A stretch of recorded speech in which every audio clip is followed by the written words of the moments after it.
After leaping from the city wall, I was reborn, returning to the day the crown prince was wounded. He shoved me into the cesspool, his eyes brimming with loathing. Don't touch me. You disgust me. In my previous life, I carried the wounded Xiaozhe out of the wilderness. The emperor rewarded me with a royal marriage decree, making me the crown princess. Unexpectedly, while I loved him as if my life depended on it, he despised me to his core. On the third day of our wedding, he took a secondary consort to torment me. Later, when the nation fell and our home was destroyed, he abandoned me, fleeing with his secondary consort. Only then did I finally understand that his heart was beyond warming, but it was all too late. I could only leap from the city wall in bitter resentment. This lifetime, I watched Xiaozhe, gravely wounded, yet he pushed me away, forbidding me to approach. I laughed coldly. Then you shall wait here for death. The crown prince raised his eyes to glare at me. Seeing the hatred in my gaze, his body stiffened, as if struck dumb. Jiang, why are you staring at me like that? If you hadn't insisted on coming near, I wouldn't have pushed you. He gritted out the words, his tone betraying clear guilt. In my past life, an assassin suddenly appeared during the polo match. He was chased to the cliff's edge, covered in wounds. I found him. Even though he despised me, I stubbornly insisted on saving him. To carry him to safety, I bled my hands raw. Later, when we married, he repeatedly scorned the scars on my hands as ugly. He even said the secondary consort had skin like jade and hands like delicate shoots, 1,000 times superior to mine. This lifetime, I will never be foolish again. I rose from the muddy puddle, wiped the filth from my face, and offered him a cold, mocking bow. Since your highness finds this commoner so repulsive, then this commoner shall no longer trouble your highness's sight. Xiaozhe, you see, it's not that I refuse to save you. It's that you yourself no longer wish to live. I flung my hair back and turned away with graceful detachment. The crown prince stared in shock, his voice low. Where are you going? I glanced back, my mocking smile fixed, naturally. Far away from your highness, lest I disgust you. Oh, and one more thing, lower your voice. Your highness. Beware. The assassin may still lurk nearby. I didn't mean it like that. I saved him. Yet he pushed me away. Only when I was leaving did he realize, if I'd truly abandoned him, he might have died. Some people are just pathetic. Jiang, come back. His panic caused him to bump his wound, and he hissed in pain. I paid him no mind and took off running. Xiaozhe, you can rot here. I will never have anything to do with you again in this lifetime. Guided by memories from my past life, I avoided areas where assassins might lurk, traversing mountains and valleys until I reached the official road back to the capital.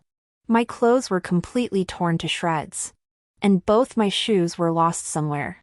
Disheveled and filthy, I flagged down an approaching carriage. This carriage looked extremely plain, with only a coachman and an old servant seated in the front. Likely a humble household, a family of modest means. Old man, could you give me a ride? I clung to the carriage's front, pleading with the old servant. He looked troubled. Well, I must ask our young master first. The one inside the carriage was probably their young master. I peered inside and called out, Young master, I've lost my family in these wild mountains. I can't return alone. Would you be so kind as to take me with you? After a few breaths of silence, a voice from inside the carriage was exceptionally pleasant, yet bone-chillingly cold. Why should I take a woman of unknown origin? I am not a woman of unknown origin. I am the legitimate granddaughter of the Marquis of Peace in the capital. You saved me. The Marquis of Peace will reward you handsomely. A low, derisive chuckle echoed from within. I hear the capital places great importance on the strict separation of the sexes. Wouldn't sharing a carriage with me tarnish your reputation? Humph. So they're from out of town. No wonder, the journey's long. And this carriage is falling apart. No problem. Why not just marry me? Night was falling. If he refused to take me, I couldn't make it back on my own. With a sudden push, I climbed right in. Ah, miss. The old servant couldn't stop me, watching helplessly as I squeezed inside. The curtain lifted, revealing a strikingly handsome, icy face. Strange. This young master from a humble household, his attire simple and clean, yet his bearing radiated an undeniable nobility.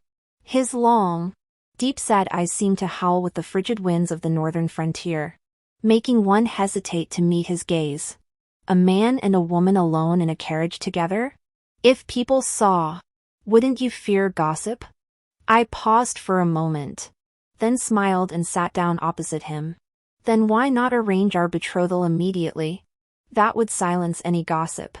You, young master, are handsome and distinguished.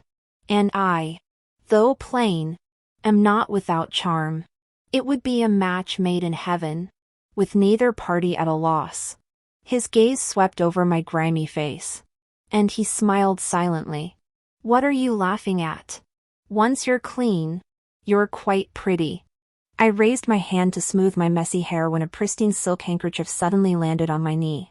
Before I could thank him, his gaze shifted away as he said indifferently, "Where is your home? Just tell Uncle Tongfu." Judging by his demeanor, he clearly didn't want to engage with me anymore. This man is quite something. I picked up the handkerchief, wiped my face, lifted the carriage curtain, and told the old servant where my home was. Just as I was about to continue chatting with him, his eyes sharpened. With a flick of his wrist, the curtain tore open, and from outside came the sound of something collapsing. Moments later, the old servant said, "Young master, he's dead." He closed his eyes and murmured, Let's go. No need to concern ourselves. Someone will collect the body." Dead? What's dead? Confused, I reached to lift the curtain, but his calm voice stopped me. Best not to look. He probably thought I'd be frightened. But I'd already seen it. A figure in black. A dart lodged in his forehead. Motionless. A minor incident. Likely an assassin who'd been pursuing him.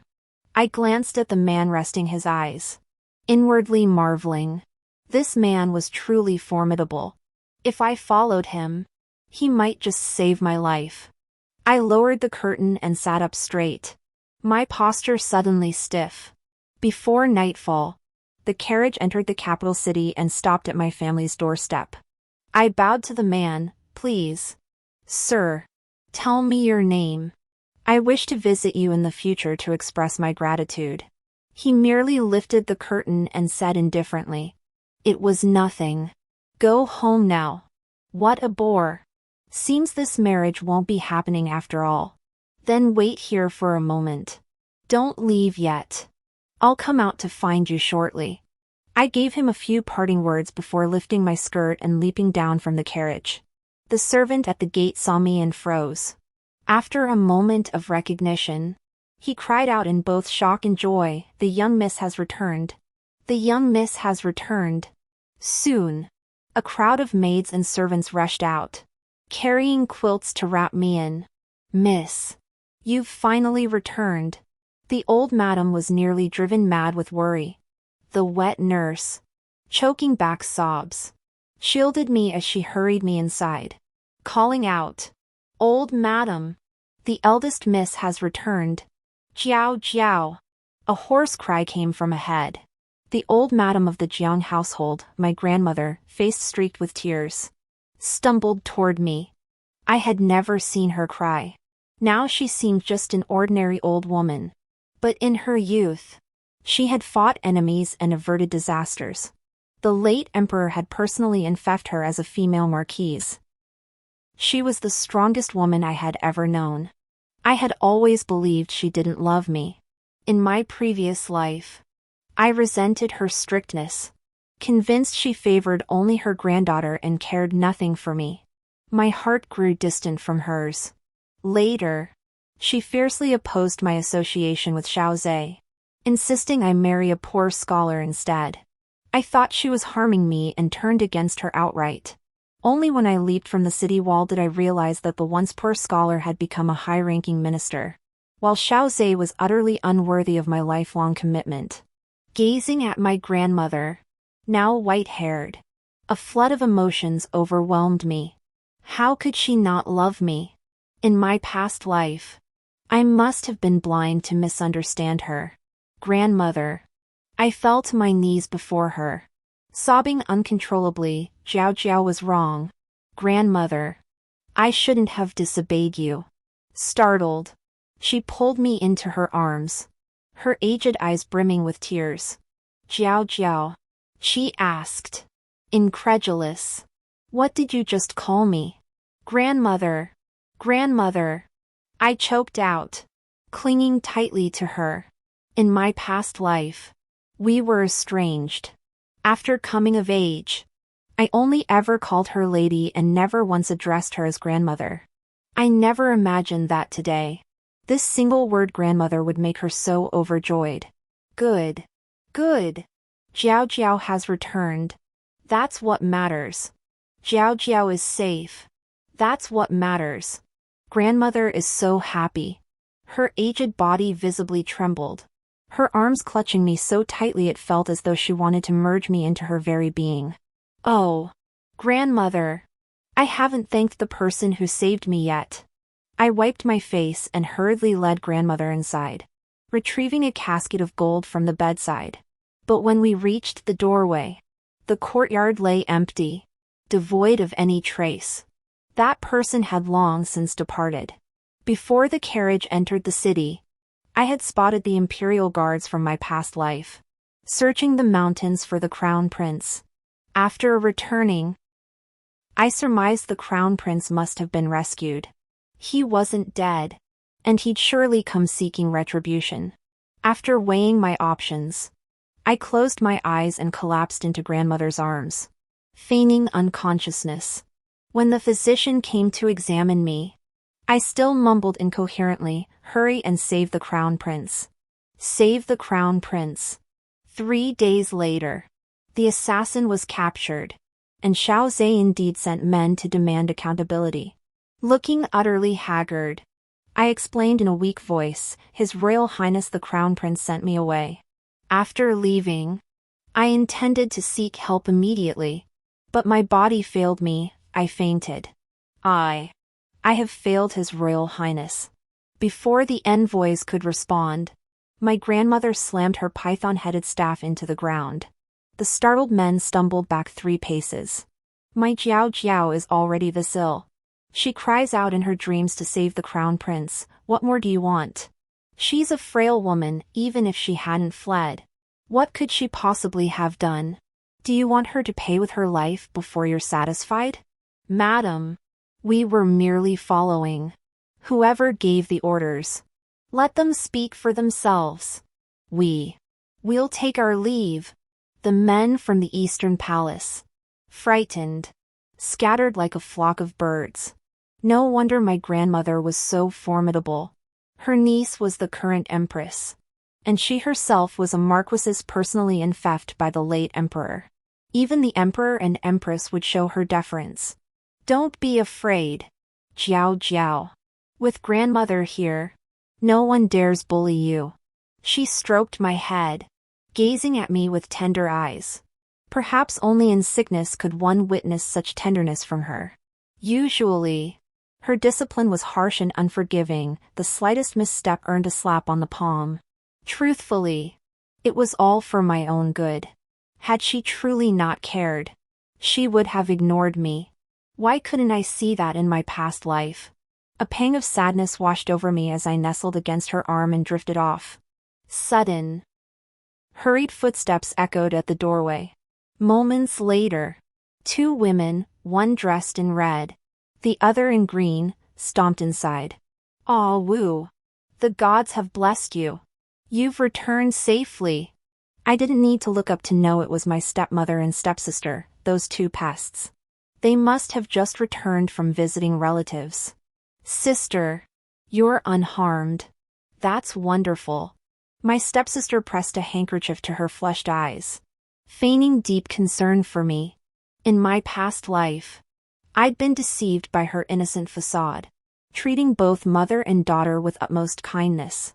It wasn't until the third day after my wedding to Xiaozhe that my stepsister, Jiang appeared in his bed, sobbing, "Sister, please forgive me." That's when I saw her true colors. Gripping the quilt, I watched their charade with cold eyes.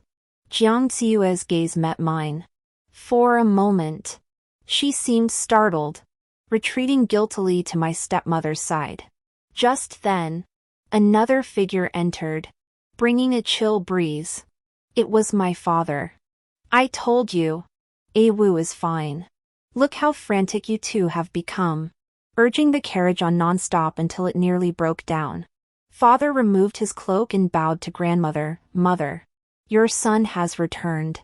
Grandmother nodded, her expression tinged with displeasure. Yet she refrained from reprimanding him. Jiang Xiue glanced at me, her eyes darting, opening her mouth as if to speak. I already knew what she would say. In my past life, she played the role of the perfect daughter before father, constantly conspiring with my stepmother to sow discord, driving a wedge between me and my father. In my father's eyes, I became an ill-mannered, disloyal, and unfilial girl. Meanwhile, she was made to look like a pitifully obedient daughter, stealing all of father's affection. Today, I would not tolerate her repeating those old tricks and letting the villain succeed. "Ao greets father." Before Jiang Xiue could speak, I covered my mouth with a cough, weakly crawling up to pay my respects to my father. Grandmother hurriedly held me down. "Enough. Jiao Jiao. There's no need for formalities when you're so ill. Lie back down." "Oh, lie down." My father sat on the edge of the bed, watching me with a sigh. "After this illness, you've become much more sensible." My eyes reddened as I grasped his sleeve. "Father, through this ordeal, I've finally understood how well you've always protected me. I was wrong. I won't be willful or reckless anymore. I won't make you angry again."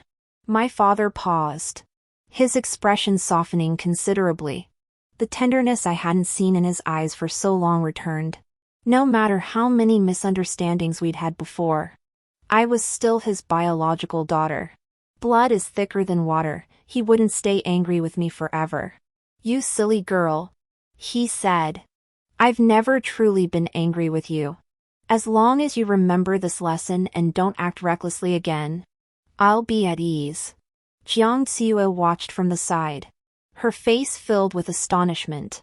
How could she have imagined that Jiang Wu, that rebellious girl who argued with her father daily, would suddenly change her ways? The stepmother discreetly reached out and nudged Jiang Xiue. Jiang Xiue jolted awake, then hurried to the bedside, squeezing out 2 tears. She pleaded earnestly, "Sister is safe." It's such a relief. After hearing the news, Mother and I rushed to the temple overnight to burn incense. It truly was the Bodhisattva's blessing. Hilarious. I went to such lengths to escape, and now it's her achievement? Hearing this, my father turned to look at her, smiling with relief. "Xiue is a good child too. These past days, worrying about your sister. You couldn't eat or sleep properly. You've been through a lot. In a couple of days, your mother will be entered into the family registry for the ancestral rites. There will be much to do. You shouldn't tire yourself further. Go back and rest well." "Oh right." My stepmother and father had been married for over half a year, yet she still hadn't been entered into the family registry. I recall in my previous life, during the ancestral rites, A string of firecrackers suddenly exploded beside my ear. Startled, I cried out, a breach of decorum before the clan. I was scolded for lacking propriety. And my father, ashamed, shunned me for a long time. Meanwhile, Jiangs, standing beside me, remained perfectly composed, unruffled by the commotion. She was praised by everyone for days afterward. Back then, I thought it was merely an accident. Now, I suspect it was far from simple. I concealed my thoughts and continued playing the dutiful daughter. At night, I summoned my personal maid to keep a close watch on Jiang and her daughter. The maid, Hua Zhaobi, was trained by my grandmother herself. Clever and alert, nothing escaped her notice. In my previous life, I'd regarded her as a spy sent by my grandmother to watch me, treating her with cold indifference. I never took her along when I went out. Tonight was the first time I'd ever spoken to her properly. Miss Zhao Bai murmured cautiously before leaving. I can't help but feel you've changed somehow. I smiled at her. Then tell me, how have I changed? She scratched her head. I can't quite put my finger on it. But you've definitely changed for the better. Oh, I don't mean to imply you were bad before. She covered her mouth and hurried away. Of course I've changed. Having experienced death firsthand, I'm no longer the naive young miss I once was. This lifetime, all who wrong me, owe me, or harm me will meet a bitter end. I hadn't misjudged the situation. The very next day, Zhao Bi uncovered the truth. Jiang Xiue and her stepmother were indeed plotting against me. On the day of the ancestral rites, I was escorted to the ancestral hall. As juniors, Jiang Xiue and I stood at the very back. The ceremony concluded with firecrackers and the clanging of gongs and drums. After the clan elder finished the final blessing, I caught a glimpse out of the corner of my eye. The hand behind Jiang Xiue twitched, and a smirk touched her lips. I smiled too, covering my mouth with a cough. A series of loud bangs erupted, followed immediately by my stepmother's shrill scream. Jiang Xiue startled, staring in shock toward the main hall. A string of firecrackers, for some reason, had exploded beneath her skirt. Sparks scorched her dress and splattered her face. Oh dear! What happened? Worried, I pushed past Jiang Xiue and rushed to my stepmother. The firecrackers had finished exploding. She sat on the floor, disheveled, having knocked over several ancestral tablets. Weeping. Mother, please rise. Wipe your face. How can you behave so improperly before our ancestors? I pulled out a handkerchief and hurried to clean her face. The surrounding clan members gradually turned grim. Jiang Yu, get up at once. What kind of spectacle is this? My father hurried over to help her up, demanding, how did those firecrackers get thrown in here? It was sister. Jiang Xiue pointed at me tearfully, her voice filled with indignation. Just now, sister coughed once and gave someone a look, and suddenly the firecrackers exploded. In an instant, all eyes turned to me. That girl really panicked and lost her mind. I began coughing violently. Cough, cough. Xiue. You're being unreasonable. Everyone knows I'm gravely ill. Coughing day and night. Just now. I couldn't help it. It's not my fault I'm sick. And as for you saying I gave someone a signal, that absolutely never happened. My father frowned and shouted outside, where's the kid who lit the firecrackers? Coming. Several men dragged a young boy over. The boy saw my father and immediately pleaded.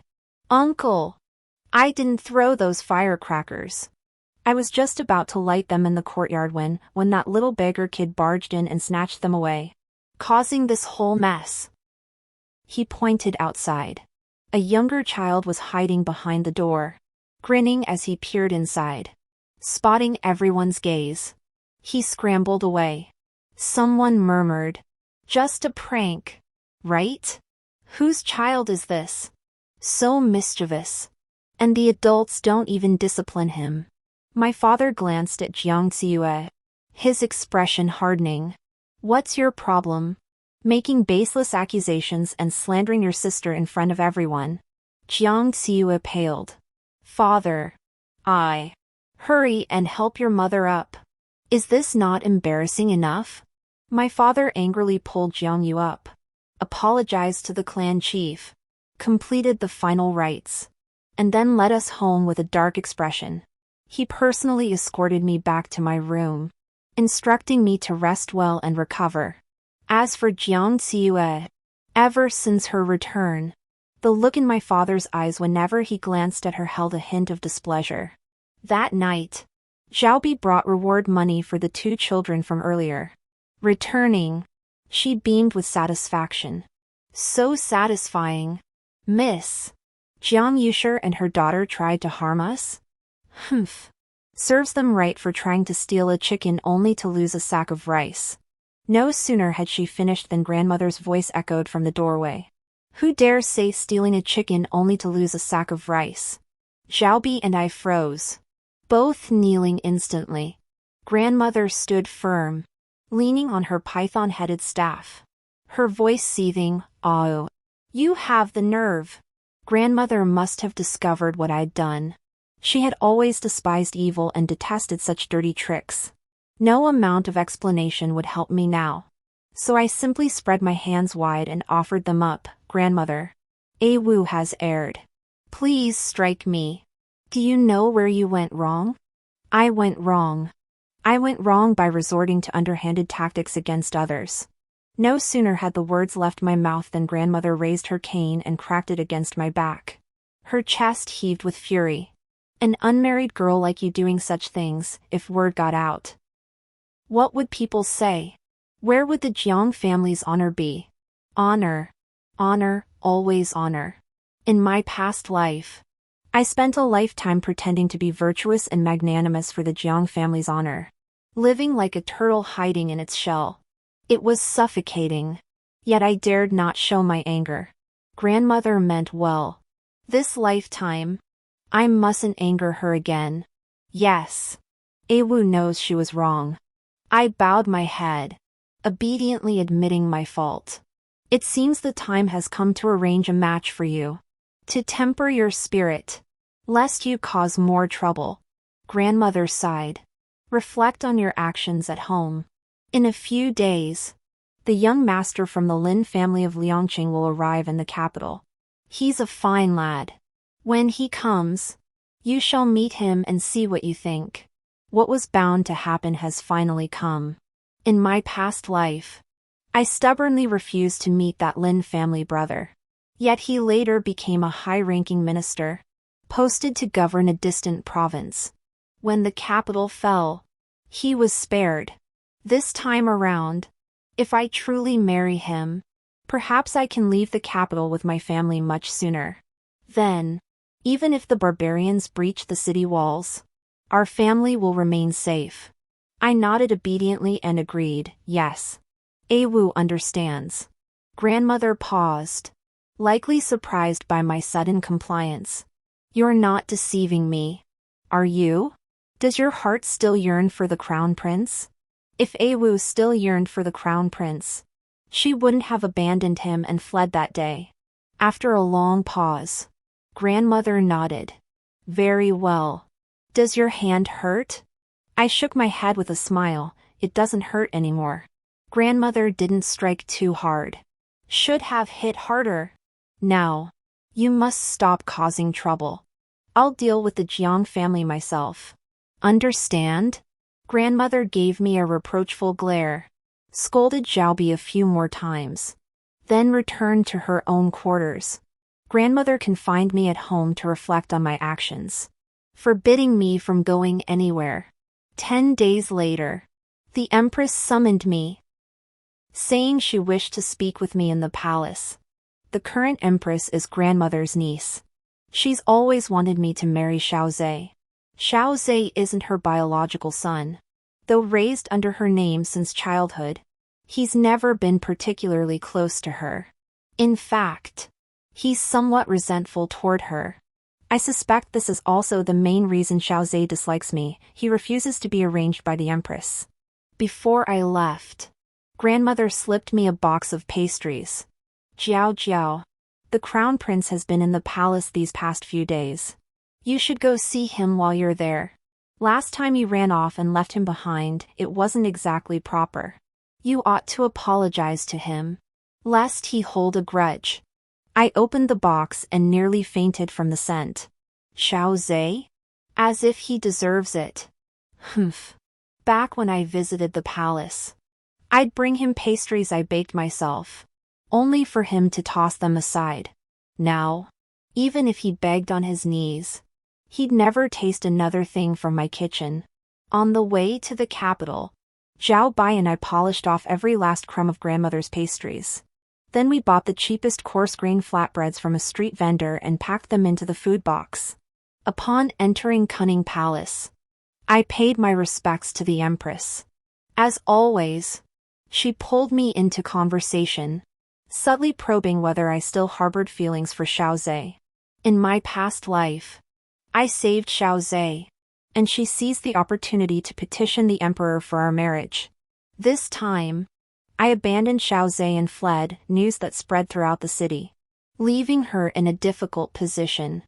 I pretended not to grasp her hints, feigning ignorance throughout. Finally, unable to press further, she dismissed me, instructing me to seek out Xiaozhe for a talk. Carrying the food box, I waited for Xiaozhe in the imperial garden, while the little eunuch went to fetch him. I stood beneath a tree, hiccuping in the wind. Several sparrows hopped about on the ground, pecking at something unseen. Footsteps approached. Out of the corner of my eye, I spotted Xiaozhe. Tall and imposing, he wore a black brocade robe that flattered his figure. His expression was icy, radiating an almost intimidating aura. His injuries had healed remarkably quickly. I lifted the food box, about to turn and call him over, but suddenly changed my mind. Calm and composed, I lifted the lid. Why did you bring this kind of? Before Xiaozhe could finish, I'd already crumbled a pastry and scattered it for the sparrows covering the ground.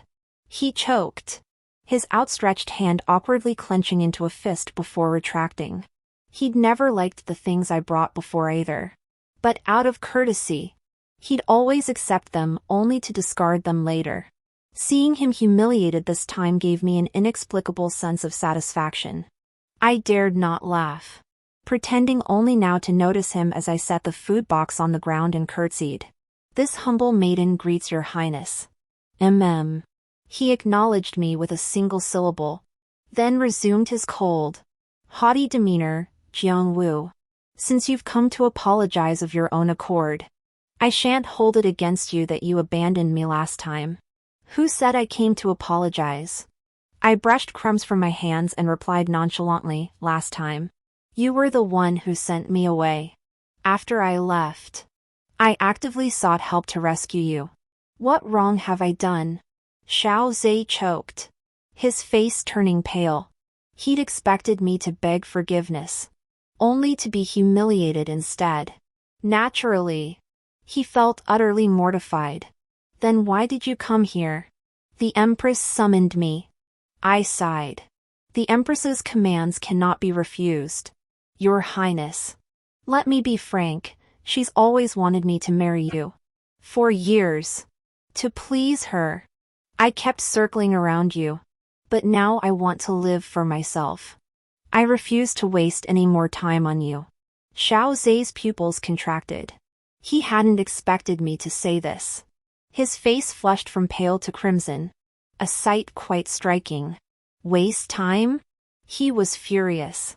After a long pause, he spat out. Fine. Very well. I hope you stick to your guns.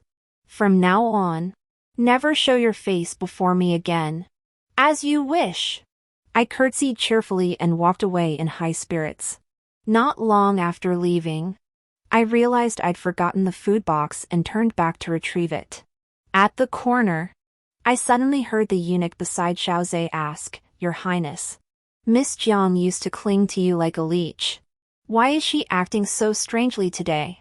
It's as if she's a different person. Could it be she was pretending all along? Are they discussing me?" I peeked around the corner, half my head exposed. Xiaozhe's face was grim. His fists clenched tightly as he sneered. Nothing but a girl's petty tricks. Using such methods to attract the sovereign's attention? Ha! Just watch. I'll deliberately ignore her. Let's see how long she can keep up the act. The young eunuch pondered for a moment before saying, "It doesn't seem like it. Your Highness. If she truly wanted to attract you, she wouldn't have run off and left you last time. Your Highness. Could it be that you're just imagining things? What a fearless little eunuch. I like him." I lifted my foot and walked over. Oh dear. I forgot the food box. The hair ornament on my head clattered like a cacophony of gongs and firecrackers as I swayed and twisted forward. Xiaozhe turned his head and saw me, his handsome face flushing instantly. He glanced at the food box on the ground and awkwardly took a step back. "You. How could you be so absent-minded?" His voice was loud, but his tone lacked conviction. Gossip behind one's back. Piercing like a dagger, even the thickest skinned would blush at such humiliation. The eunuch stole a glance at Xiaozhe, his own face flushing crimson as he sheepishly turned away.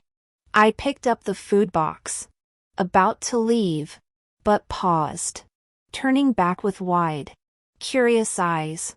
I asked Xiaozhe, just now. "I overheard you say. What are you pretending?" I didn't catch it clearly. "Your Highness.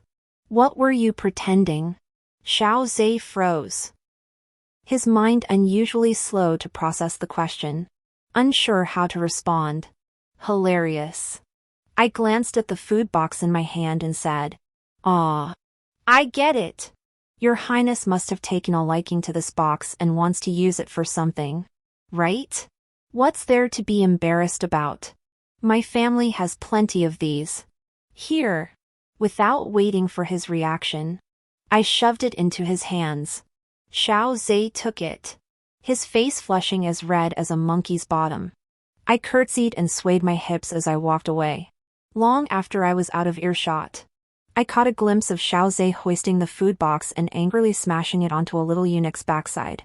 After returning home, I didn't step outside again, focusing solely on waiting for Brother Lin to arrive. At the same time, I was devising a plan to move our entire family out of the capital. In my previous life, the frontier defenses collapsed, allowing barbarian hordes to reach the capital. Few in the city survived. With my meager abilities, I could never repel the barbarians or alter the nation's doom. The only solution I could conceive was persuading my family to flee. After Brother Lin became an official, he was assigned to a post outside the capital. Marrying him might spare us this calamity. After waiting several days, before his arrival, someone organized a spring outing in the city's outskirts to fly kites. I had no desire to go, but Jiang insisted on attending. I remembered from my past life that it was at this very kite-flying competition she had dazzled everyone and hooked up with Xiaozhe. This lifetime, though I no longer cared for Xiaozhe, Jiang wouldn't get her way either. I remember every disgusting thing she did to me after becoming a secondary consort. I had Xiaobi keep an eye on Jiang. That very night, Xiaobi reported that Jiang was indeed making a kite in her courtyard. Ever since she became part of my Jiang family, she'd been scrambling to befriend the capital's noblewomen. That's why her news reached me even before I got it. A rather beautiful kite, already half-made. But while crafting it, she was muttering filthy curses at you with her mother. "Miss, shall I secretly burn it for her?" "No. Let her finish it.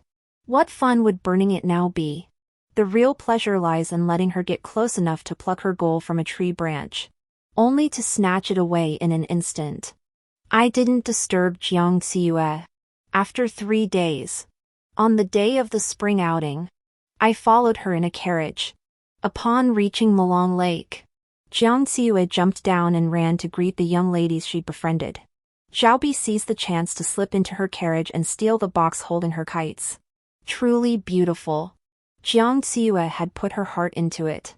In my past life, I hadn't attended this gathering and didn't know what she'd made. This time, I've truly seen something. Too bad the purpose is impure. Even the most beautiful kite makes one sick. Xiaobi. Come. Let's tear them apart for fun. Xiaobi hesitated slightly, but it's such a shame. Miss. Isn't this a bit wicked of us? Wicked? I laughed. Don't you know? All the young ladies in the capital say that I, Jiang Wu, as the eldest sister, bully my stepsister, am mean and jealous, a wicked woman. Since Jiang slanders me so viciously outside, and I can't clear my name, I might as well be wicked to the core. Wicked with a clear conscience. Come. Tear. I handed Xiaobi a wing, about to tear it, when a deep, lingering male voice suddenly came from behind. Why tear such a beautiful thing? My hand froze, and I turned with surprise. It was indeed him. Long time no see. Never expected to run into him here.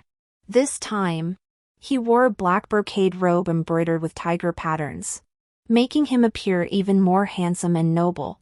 Last time I saw his carriage in tatters, I assumed he came from humble origins. Now it seems I was mistaken. What are you doing here? Why shouldn't I be here?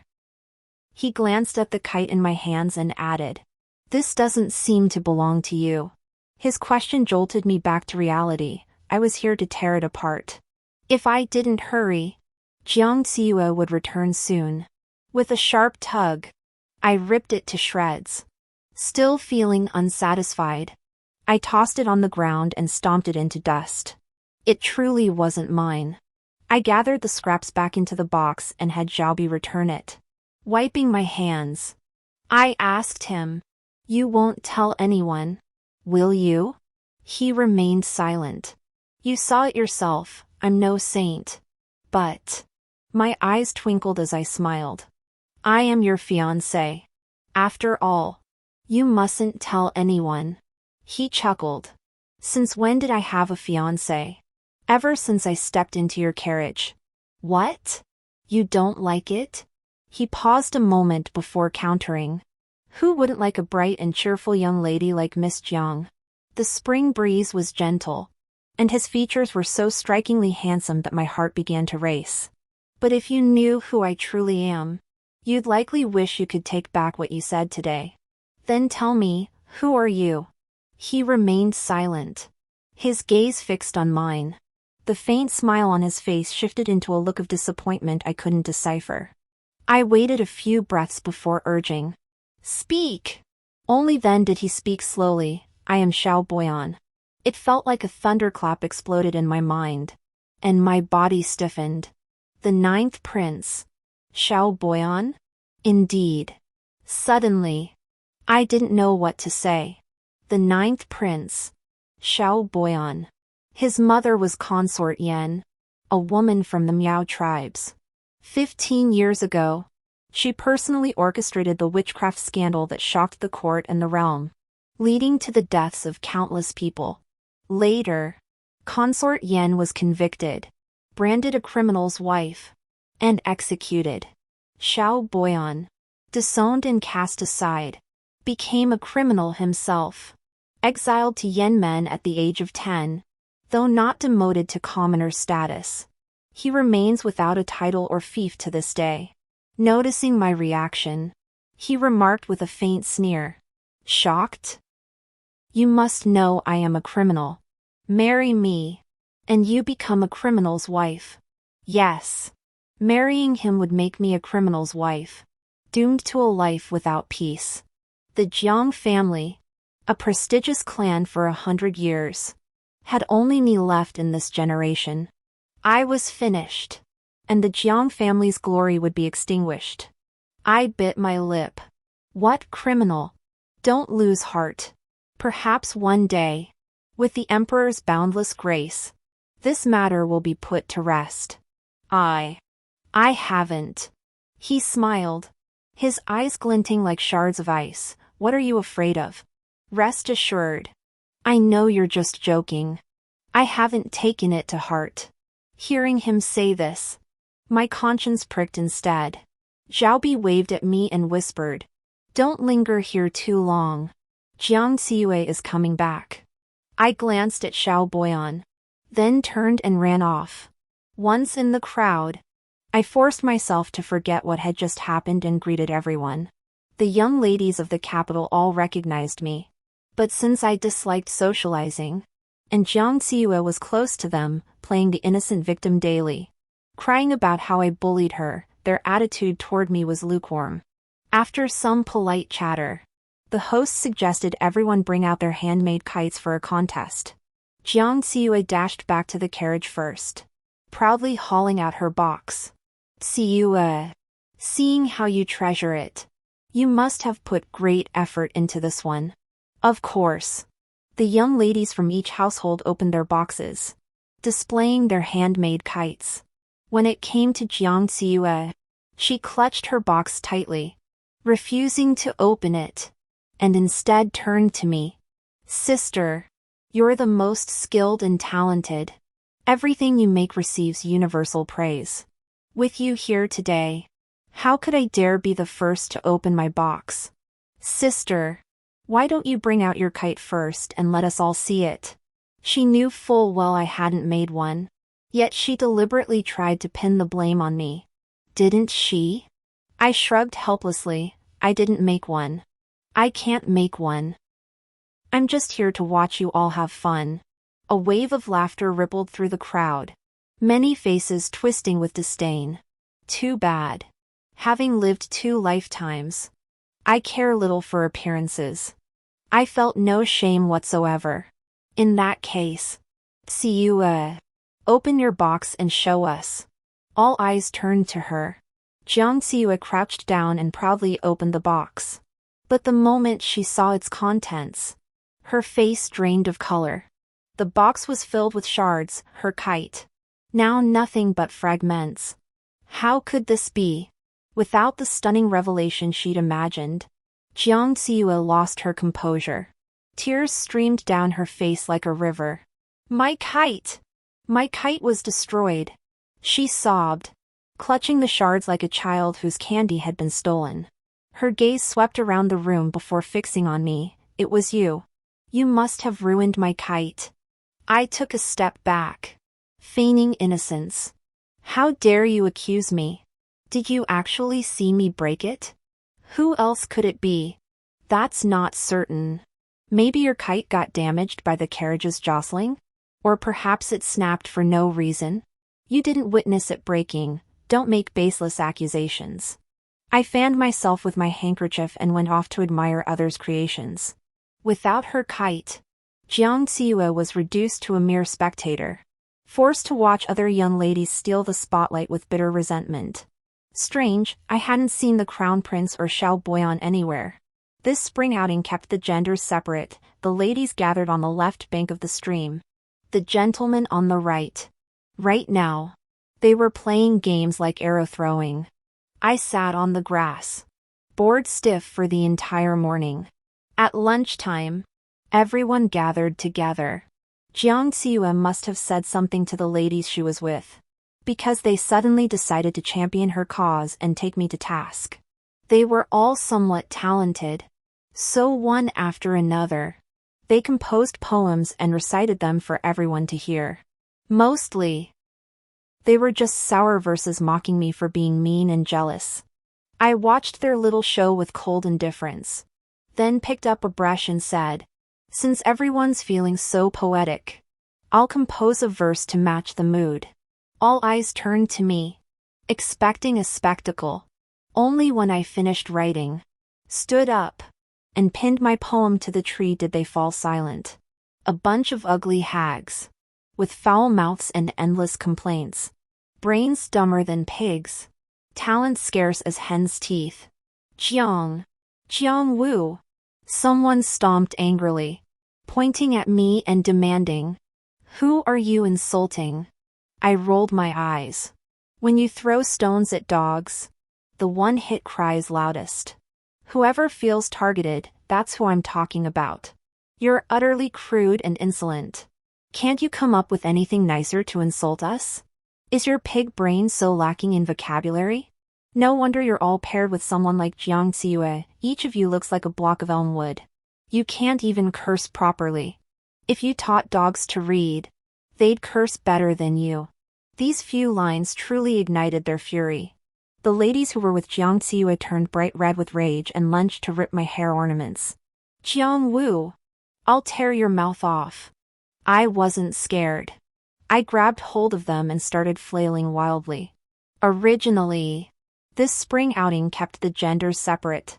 The boys on the other side of the stream couldn't hear what the girls were saying. But now, with these girls fighting me and screaming like pigs being slaughtered, all the young men across the stream instantly stood up to watch the spectacle. Just as I was getting into the swing of the fight, I suddenly heard the crown prince's voice. "Stop!"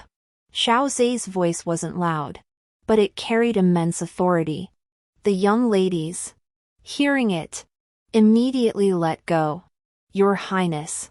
Xiao Zai had appeared without warning. His face darkened as he approached, his gaze sweeping over each of us. The fight had been thoroughly satisfying. The women who'd ganged up on me now had scratched faces, disheveled hair, and were covered in dust, a sight to behold. Under Xiao Zai's gaze, they belatedly felt ashamed, covering their faces, afraid to be seen. Jiang Wu, fighting like a shrew in front of everyone. Have you no sense of shame? Come here. What? So many people were fighting, why was he singling me out? I was so flustered I couldn't move. He stepped right up, grabbed my wrist, and practically dragged me into the woods. "What are you doing? Let go of me!"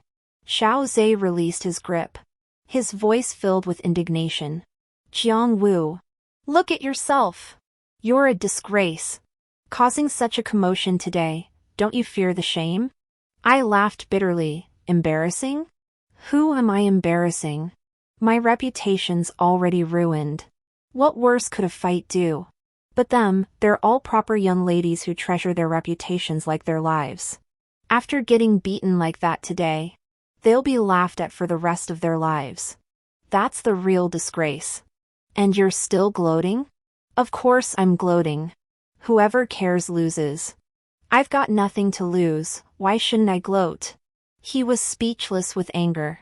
You're beyond redemption. Who would dare marry someone like you? Is that any of your business? What does it matter to you? He choked, then pressed on, "The Empress is your aunt. I'm your cousin by marriage. How could it not matter?" I gave a cold laugh. No need for my cousin's concern. My grandmother has already betrothed me to an elder brother from the Lin family.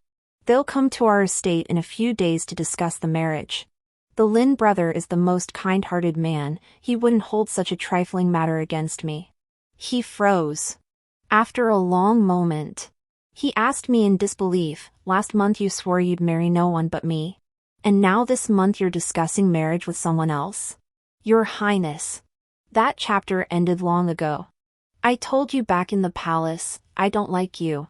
And I refuse to waste any more time." You truly are fickle. Oh, right. Right. I rolled my eyes at him and strode off with deliberate swagger. My face is dirty. I'm done playing. Puffing with indignation, I headed toward the carriage. Xiaobi hurried to meet me. Just as we were about to reach the carriage, a hand suddenly grabbed my sleeve, pulling me behind a tree. Startled, I recognized the face and quickly covered my face with my hand. Xiao Boyan snorted lightly. "What are you hiding for? I saw you already." Only then did I hesitantly lower my hand and ask him, "Where did you go just now?" "I didn't see you anywhere. I dislike crowds. I was staying in a quiet spot." If you dislike crowds, why come here? The crown prince commanded it, I had no choice. So Xiao Zhe summoned him? Are their brotherly bonds truly that strong? As I pondered this, he suddenly drew a small porcelain vial from his robe and offered it to me. This is premium wound medicine. I carry it with me always. Clean your wound and apply a little. You carry it year-round, does that mean you're often injured? He's stationed at Yanmen Pass. A harsh, frigid frontier. He must have fought his way through countless battles. I took the porcelain vial, clutching it awkwardly. You saw me bully others. Saw me fight. Don't you despise me for being vulgar and self-degrading? He actually smiled. Why would I despise you?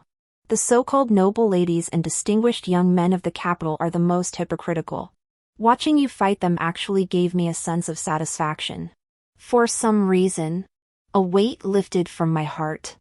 I teased him arrogantly, well, since you saw me fighting, why didn't you come help me? The words were out before I could stop them. He wasn't anyone to me, why would he help? I shouldn't have joked like that. Xiao Boyan showed no reaction. Only saying, I was planning to step in if you couldn't handle it. Who knew you were so formidable? He smiled at me for a moment before adding, go clean your wounds and apply medicine. Your betrothal discussions are in a few days. It wouldn't do to show up bruised. Engagement? Oh no. He overheard my conversation with Xiao Zhe. I scrambled to explain. What engagement? I was just making that up.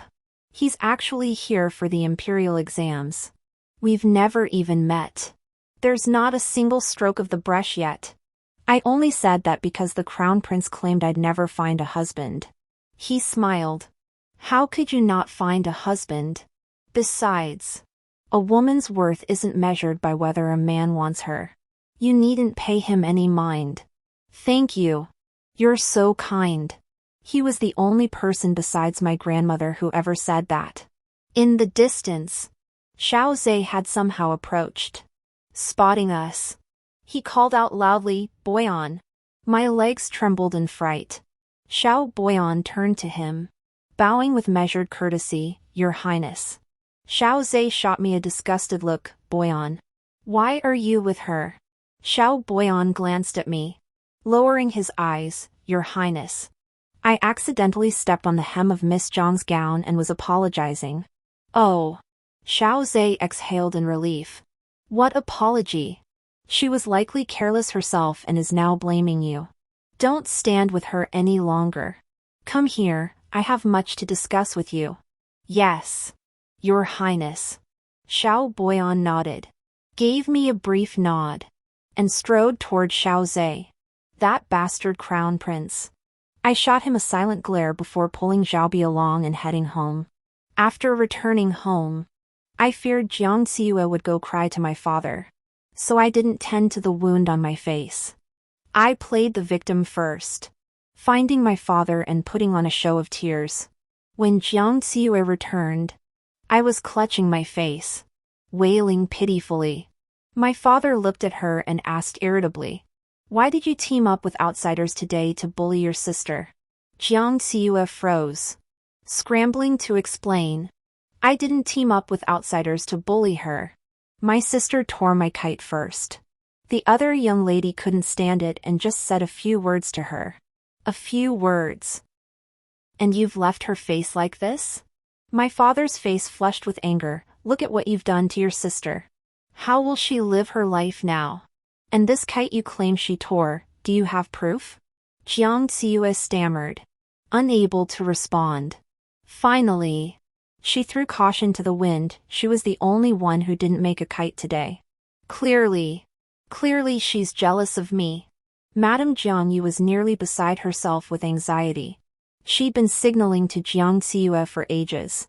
But the girl paid her no mind.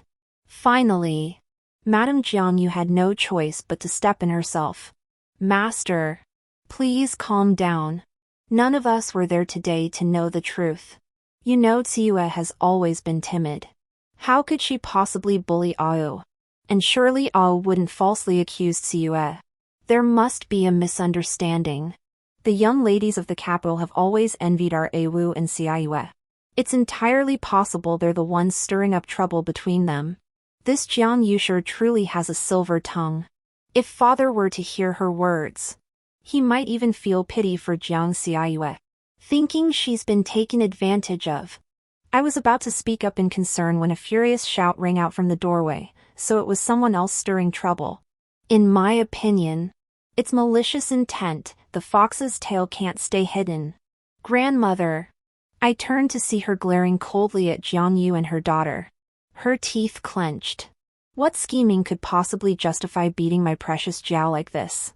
Huh? Your daughter stands by watching the fire burn, clean as a whistle, while my Jiao has her face shattered. Even if there was a misunderstanding, I've never seen anyone beat their own kin like this. It seems you two don't consider yourselves part of the Jiang family at all. The weight of her words sent Jiang Yushi tumbling to her knees. Mother. Ciue never meant it. Whether she meant it or not matters not. From this day forward, Jiang Ciue is confined to her courtyard until her wedding day. Should she disobey, she shall be cast out of the Jiang household. Madame Jiang Yu was stunned, tears streaming down her face as she turned urgently to my father. My father hesitated, then hurried to support grandmother. Mother, isn't this a bit? What? Are you pleading for them? Do you even know which one is your own flesh and blood? Grandmother's glare instantly deflated my father. He stammered, not at all. Mother, whatever you say goes. I won't say another word. Grandmother snorted coldly, then turned to me, examining my wound with heartfelt concern. Jiao, does it hurt? It didn't hurt anymore, but I truly loved seeing grandmother care for me. So I squeezed out 2 tears and nodded pitifully. It hurts. Oh dear. My poor child. Grandmother will summon the physician at once. She wiped the mud from my forehead and added, you suffered harm, why didn't you come to grandmother first? Why seek out your father? He doesn't cherish you. My father immediately grew displeased. Mother, how can you say that?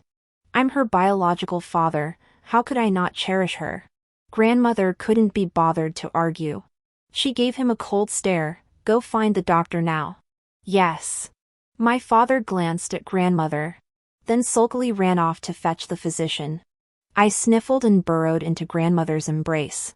In my past life, I'd drifted apart from grandmother and turned against father. It had been so long since I'd felt such tenderness. From that day onward, Jiang Ciue never came out to torment me again. I, too, began to feel anxious. Time was passing too quickly.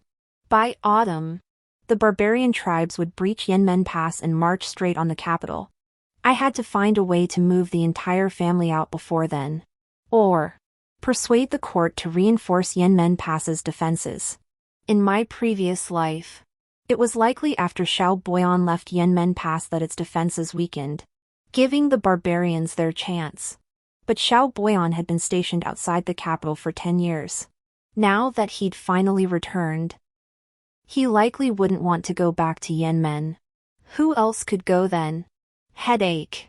Brother Lin was still nowhere to be seen, whether delayed en route or otherwise. Half a month later, my birthday arrived. Birthdays meant feasting, drinking, and sleeping well. That day, after lunch, I lay dozing on the swing when Xiaobi rushed in. News from the palace, she exclaimed. His Royal Highness the Crown Prince wishes to pay his respects for your birthday. Prepare to receive him. I was thoroughly displeased.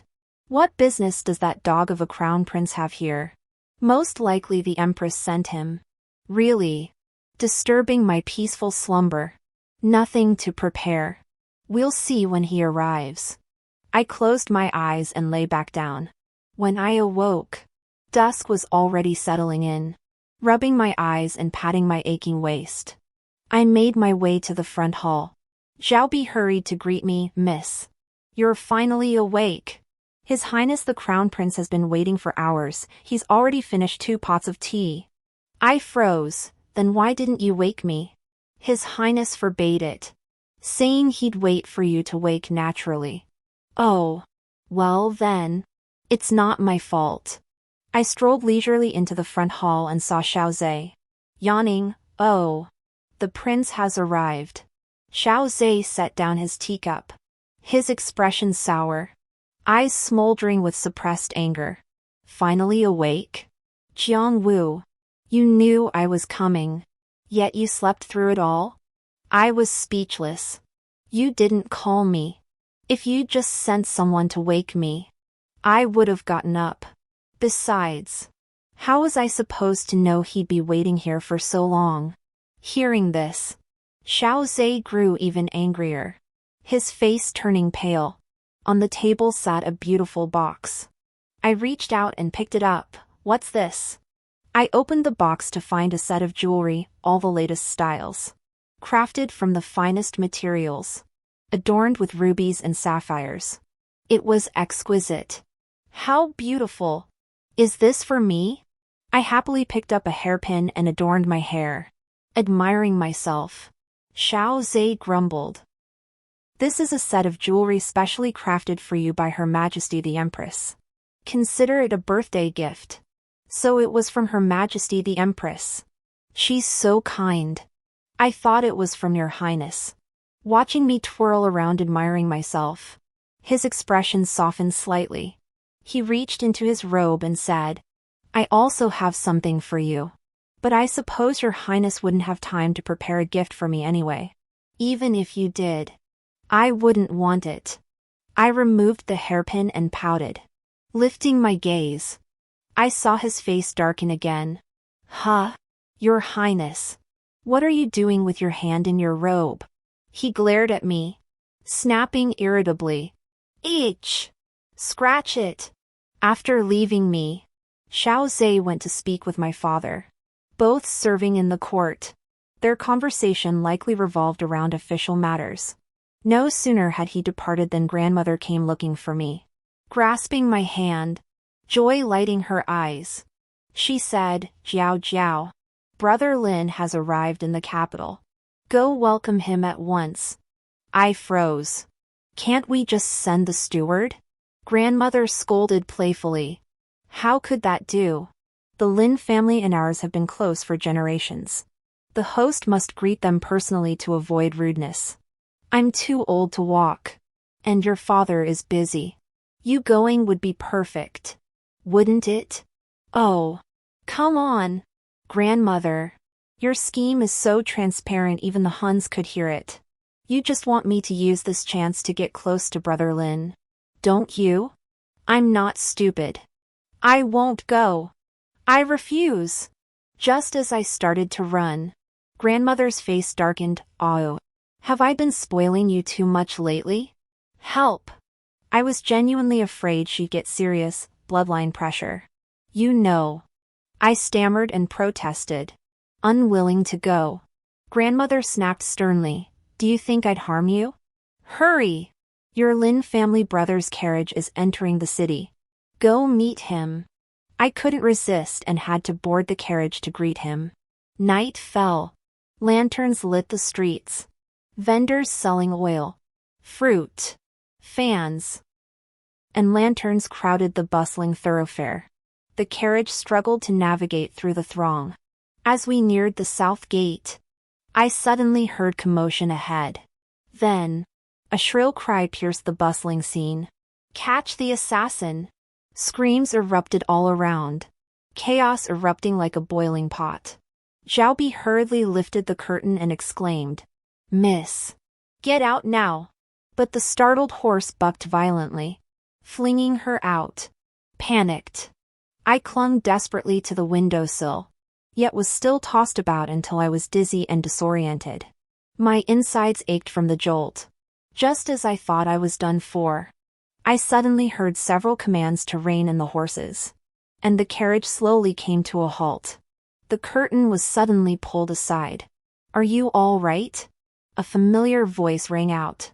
I looked up to see Xiao Boyan leaning over me. like a god descended from the heavens. I nearly burst into tears. Ugh. I retched violently.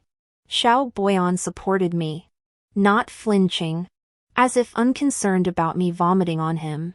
After recovering, I asked him, "Why are you here?" I was returning from outside the city when I happened upon the chaos within. Horses and carriages were fleeing wildly. From afar, I recognized your carriage and came. I shook my head and smiled. You intervened only because it was my carriage? If it hadn't been me, you wouldn't have cared? He gave a faint smile, replying matter-of-factly, "Naturally. Why would I concern myself with strangers?" I was momentarily stunned. I couldn't tell if it was his coldness that startled me, or if I was astonished that, in his heart, I was someone connected to him, someone worth saving.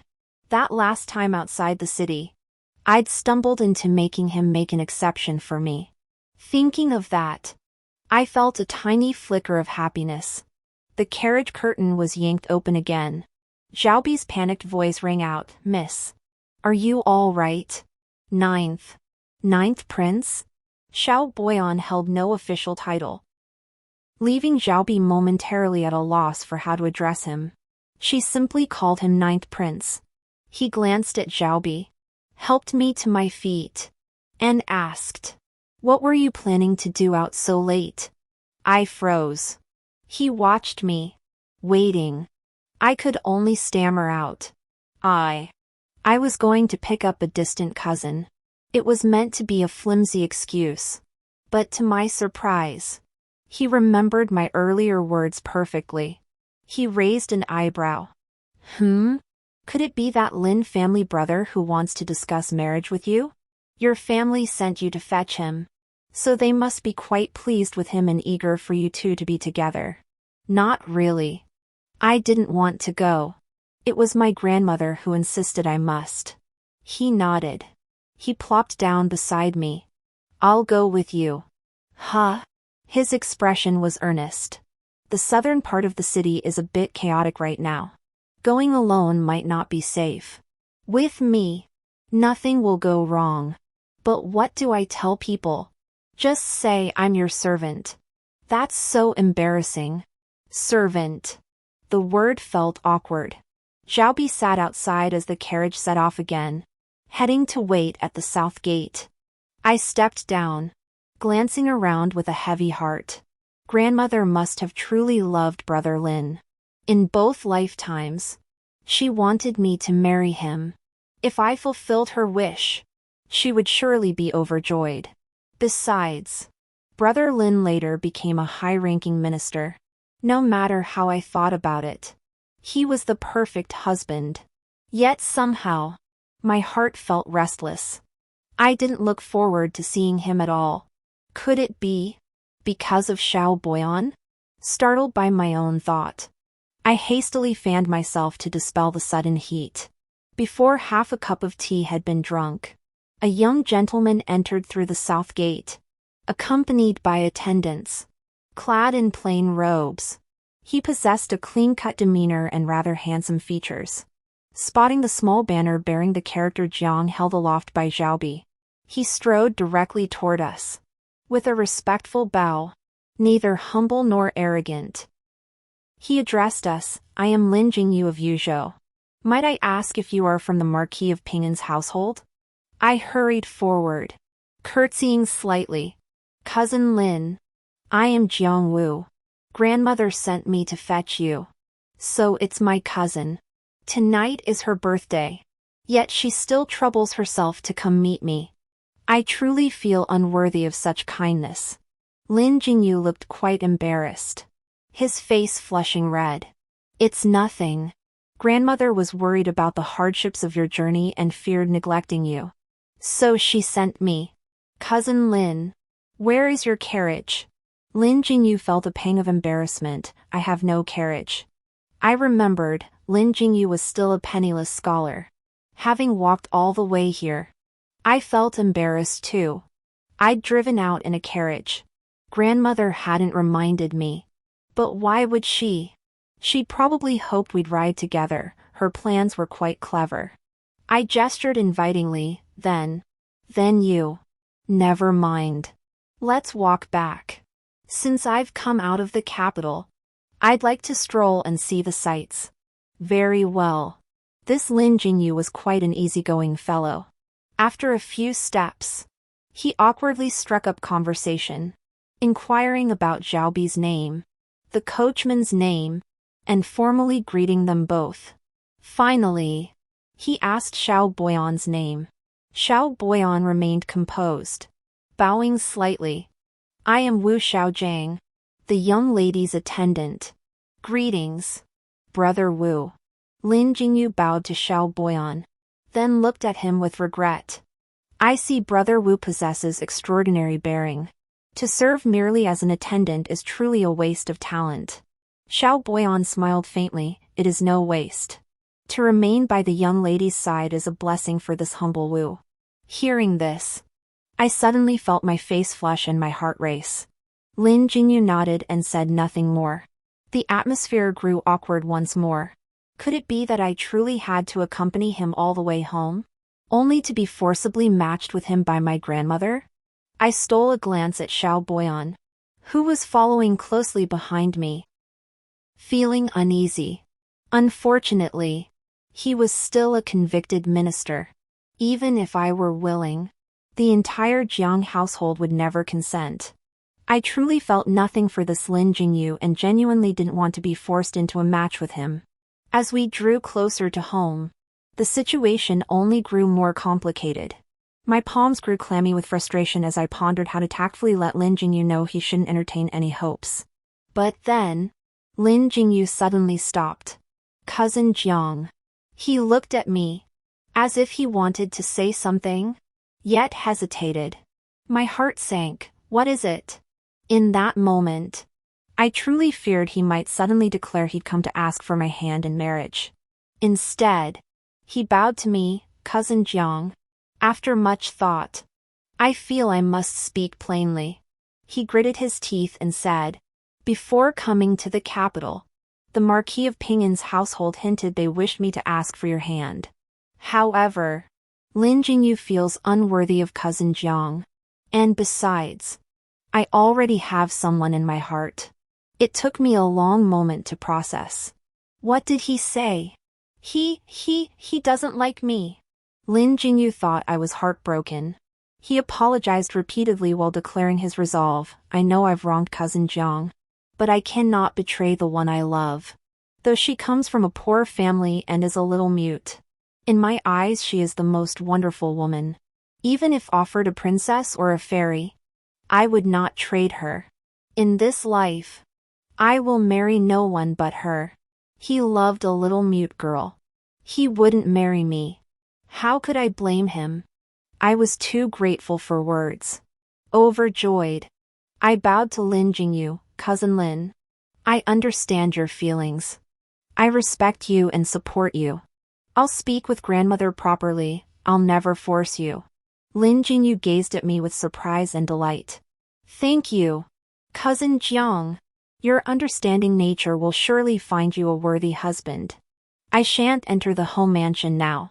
Farewell, Cousin Jiang. Ah, right, Cousin Jiang. Happy birthday. Thank you, Cousin Lin. Farewell. Lin Jingyu bowed deeply once more before departing with his old servant, his small steps brimming with excitement. That little mute boy truly has good fortune. A sudden pang of emotion welled up in my throat as I turned to look at Xiao Boyan. His eyes were filled with laughter. What's going on? Could it be that my bad luck ruined your perfect marriage? Humph. Pay up. No money. I'll compensate you with something else. He gazed toward the riverbank and snapped his fingers. In an instant, thunderous booms echoed as enormous fireworks exploded, dazzlingly bright, obscuring half the sky. A chorus of gasps rose from the street. Xiao Boyan gazed at me with a radiant smile, his eyes sparkling like scattered stars. Jiang Wu, happy birthday. This time, I truly wept. Sniffling, I asked him, When did you arrange this? At the South Gate. When Lin Jingyu mentioned tonight was your birthday. I secretly had people prepare this. Damn. That's way too secretive. I had no clue. Thank you, Xiao Boyan. I threw myself forward and wrapped my arms around his waist. Xiaobi was utterly shocked. After all, a young lady embracing a man like that was quite scandalous. Miss, this is improper. She hurriedly pulled me away. The fireworks burned for a full cup of tea's time, drawing even those who had already retired to come out and watch. Such extravagance, Xiao Boyan must have spent every last coin. After the sky faded, a night breeze swept through, carrying away the smoke. All returned to stillness, as if nothing had ever happened. Xiao Boyan murmured softly, "Let's go back." "All right." Reluctantly, I turned to leave. A squadron of Imperial Guards galloped past in the distance. I halted and asked Xiao Boyan, "Haven't they caught the assassin at the South Gate yet?"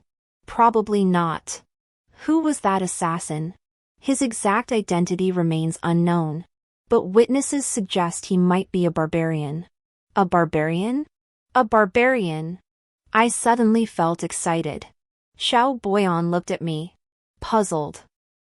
"You seem very pleased?" "Of course I'm pleased." I forgot to hide my excitement, blurting out, "The court has enjoyed peace for over a decade and has long neglected defenses against the barbarians. With this incident as a warning, perhaps the court will finally take it seriously and strengthen Yanmen's defenses." He looked even more confused. "What does that have to do with Yanmen?" I froze, suddenly sobering up. Damn it. What was I saying? I stammered for a while before making up an excuse. I had a dream. I dreamt the barbarians breached Yanmen Pass, their armies marching straight to the capital, causing countless deaths and injuries. All because of a dream. Yes. After all, this is my homeland. I nodded vigorously. Then, tentatively, I asked Xiao Boyan, "Why won't you return to Yanmen?" "To guard the pass. To protect your homeland." He cut me off, his gaze icy. "This is not my homeland. This land is not worth my protection." I froze. Suddenly I understood. Empress Yan's death must have inflicted irreparable damage upon him. He felt no attachment to this entire nation. He had his own path. I needn't force anything. "Where will you go now?" "Miao Jiang." His gaze drifted to some distant point as he spoke softly, "To my mother's homeland." The sky grew dim. A lone bird screeched, and the capital fell silent. He was returning to Miaojiang. I felt a pang of loss. Yet there was nothing I could do. "All right. I'm heading home." I waved at him and ran toward my house. By the time I arrived, it was already late. Strangely, Xiao Zhe hadn't left yet. He stood at the gate, exchanging half-hearted small talk with my household guards. Clearly, he'd been escorted here but refused to depart. My guards had talked themselves hoarse and were ready to give up on him. Seeing me, Xiao Zhe's eyes lit up. Then he glanced behind me. "You're back. Why are you alone?" Confused, I asked. "What do you mean, Your Highness?" He gave a cold laugh. "Didn't you say you were going to fetch your cousin from the Lin family? Did you find him? How did the talks go? Is the marriage settled?" He knew about that? Had he been lingering at my residence all this time just to witness my humiliation? That bastard. I rolled my eyes, retorting irritably, "My cousin from the Lin family declined to come. He's returning to his hometown to marry his beloved." Xiao Zhe froze. Then his face lit up with delight. "See? I told you. With your temper, no one would ever like you. What's there to be happy about?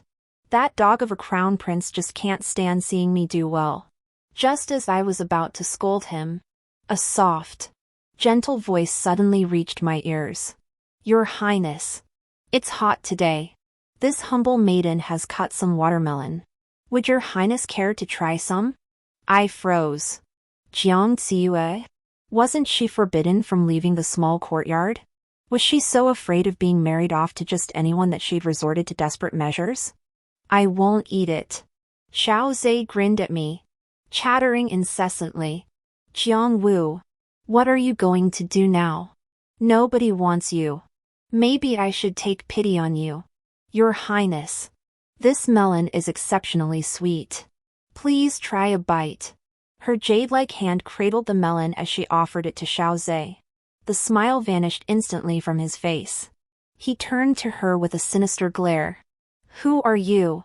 Jiang thought Xiao was finally acknowledging her. Lowering her eyes, she replied softly.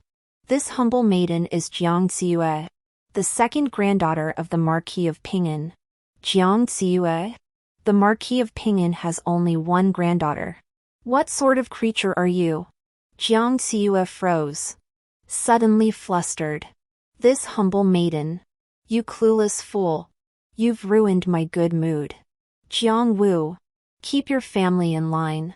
He glanced at me, then stormed off in anger. Strange. In this lifetime, he no longer favors Jiang. I bowed slightly to see him off, then turned to glare fiercely at Jiang. Who gave you permission to come out? You're an embarrassment. Jiang eyes brimmed with unshed tears. Her humiliation unspoken.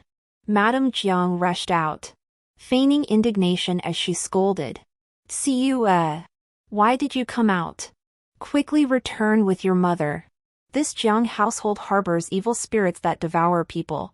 I could tell she was speaking in veiled insults, but I couldn't be bothered to respond. I simply walked away. When I reported back to grandmother's quarters, she was combing her hair while my father attended to her. Oh my! Jiao, you're back? Why didn't you announce your arrival earlier? Look at the state I'm in. I quickly pressed her down. Grandmother, Brother Lin has something urgent and won't be coming. Why won't he be coming? It must be something important. Don't worry, Grandmother. And what do you think of Brother Lin? I feigned coyness. He's wonderful, Grandmother. Brother Lin and I need time to get to know each other properly. From now on, we'll speak when we meet. Please don't interfere anymore. Good. Grandmother clapped her hands, overjoyed. I didn't tell her the truth right away. Before today, Grandmother had already pressured Lin Jingyu to marry me. If I told her he had someone else in his heart, given her temperament, she might force them apart. Better to keep it hidden for now. After Lin Jingyu finishes his exams and returns home to marry that little mute girl, then I'll tell Grandmother. My father suddenly asked, Oh, did you see the crown prince when you came in? I had nothing to say to him. I tried to see him off 3 times, but he lingered and lingered, unwilling to leave. I had no choice but to leave him standing at the door. So that's what happened. I couldn't help but chuckle. He left, probably just admiring the crabapple blossoms by our gate, wanting to linger a bit longer. The crown prince was truly peculiar today. As we spoke, a guard rushed in, announcing, Master. An assassin caused a disturbance at the south gate just now. He's been captured. The ministry requests your presence for the interrogation. My father was startled. What assassin? Details are unclear, but they're said to resemble barbarians. How peculiar. The barbarians haven't troubled our court in over a decade. Why would they suddenly cause trouble in the capital now? I secretly rejoiced. This was the perfect opportunity to speak with father and suggest the court strengthen defenses against the barbarians. But before I could say anything, Grandmother had already seen through it. The barbarians have been quiet for years. Their sudden reappearance suggests major movements are afoot. Wooer, when you attend court tomorrow, you must earnestly urge His Majesty to be vigilant. Expand the army. and guard against barbarian invasion. Truly, a marquis seasoned by years of warfare possesses keen insight. My father smiled. Yes, mother. There's no need for worry. Even if you hadn't mentioned it, I would have presented this petition. Grandmother nodded. Very well. With so many ministers, what I foresee, they too may foresee. Go now. Father bowed respectfully before departing that very night to conduct interrogations. He did not arrive in time to question the assassins. Shortly after being imprisoned in the heavenly dungeon, those men bit poison capsules and took their own lives. Though no information was extracted, their identification as barbarians at least drew the court's attention. Some in court began advocating for expanding the military and strengthening Yanmen's defenses. Though these were only minor maneuvers, they were better than nothing. We truly owed thanks to those assassins. Yet I couldn't help but wonder, in my previous life, had barbarian assassins also stormed the capital? If so, why had the court shown no reaction? After much pondering, I concluded that perhaps the court had responded in my previous life. But I'd been too preoccupied with becoming crown princess to notice. Troop reinforcements took half a month to assemble, yet no suitable commander could be found. Our dynasty had enjoyed peace for so long that most had forgotten how to wage war. Father has been deeply troubled lately. This troubles me too, though I've never cared about outsiders. These days I've started inquiring which families have fierce sons, which have promising young men, hoping to meet them and persuade them to defend Yanmen Pass. Somehow, word of this reached Xiao Zhe's ears. On my way home, he grabbed me and angrily demanded why I was flirting with every random man I met. I couldn't be bothered with such petty squabbles. Covering my ears, I ran off. A few days later, the Empress's birthday banquet was held in the palace, and our family was invited. I saw this as an opportunity. Though the court had shown some movement lately, it was only slight, not taken too seriously. The emperor now appeared to have abandoned belief in spirits and ghosts.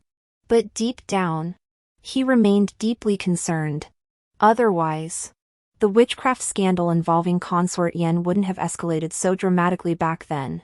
Since I was entering the palace this time, I might as well weave a tale. Exaggerated a bit, perhaps the emperor would listen. On the day of the banquet, I dressed meticulously and entered the palace with my grandmother.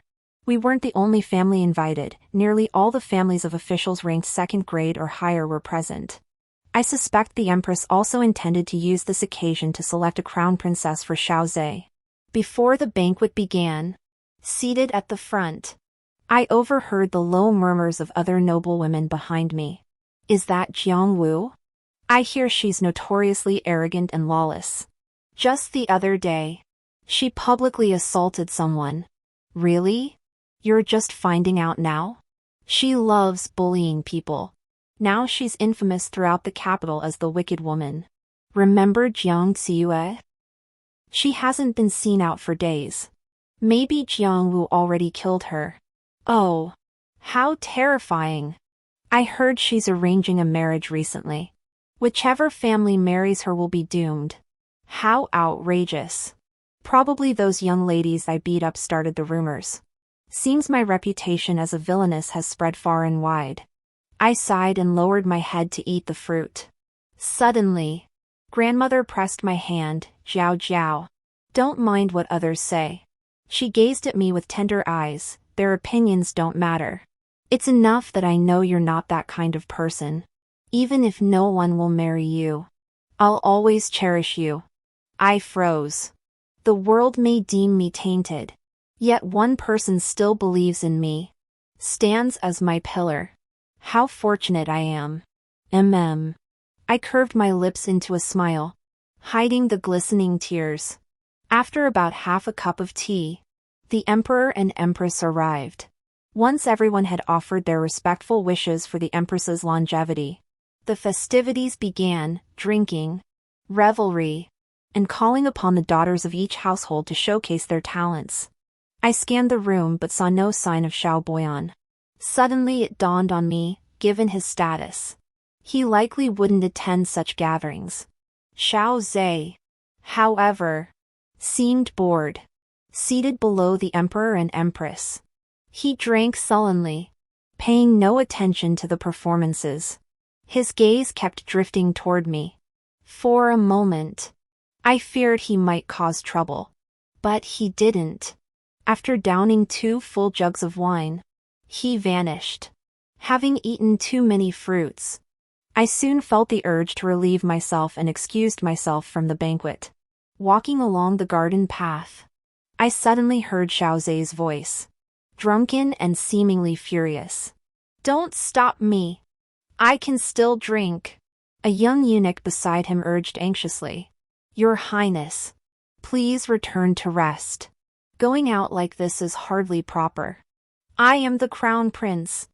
Who dares say I am improper?" "Tonight." She didn't even glance at me, can you believe it? I must question her. Question who? Just as I was puzzling over this, the two of them collided right into me. "Jiang Wu?" Xiao Zhe spotted me, staggered over, and grabbed my wrist. "You. Why did you sneak out?" Startled, I hurriedly explained. I needed to relieve myself. "Let go of me." "Leave the palace? Why?" "I forbid you to go." His eyes reddened with fury. "You've barely stayed an hour and already want to leave? Do you truly wish to avoid me?" I didn't know what possessed me, but I wrenched my hand free. "What nonsense are you spouting? Release me at once. You shall not leave. You dare defy the crown prince's command." He yanked me into his embrace like a rabid dog, biting viciously into my shoulder. The eunuch who followed him, terrified, rushed to intervene but was kicked aside. "Begone! Disobedience merits death." He clutched my wrists, dragging me toward the rockery. "Let go of me! Let go!" Terrified, I screamed, but he pinned me against the rockery and tore my outer robe. He lowered his head, intent on kissing me, utterly disregarding my desperate struggle. I couldn't break free and began to cry. "Please let me go. Xiao Zhe. Don't touch me. You. How dare you reject me?" His eyes were wild and tear-filled. "You swore you'd marry no one but me. Then abandoned me. How dare you?" "Yes. I treated you badly before. But that was because I thought you were a spy sent by Mother. Now I know you're not. Jiang Wu. Why do you suddenly dislike me? You're mad. Let go. Let go." I screamed hoarsely, but he only intensified his assault, biting through my lip. Disgusting. Absolutely disgusting. The eunuchs outside dared not approach. I was utterly desperate. Suddenly, my hand brushed against a stone. Gritting my teeth, I resolved to go down together. Having already faced death once, what more was there to fear? I raised my hand, ready to fight to the death. But the crown prince suddenly took a blow to the head and collapsed. Tears rolled down my face as the scene before me cleared. Xiao Boyan? He took off his outer robe, wrapped it around me, and helped me up.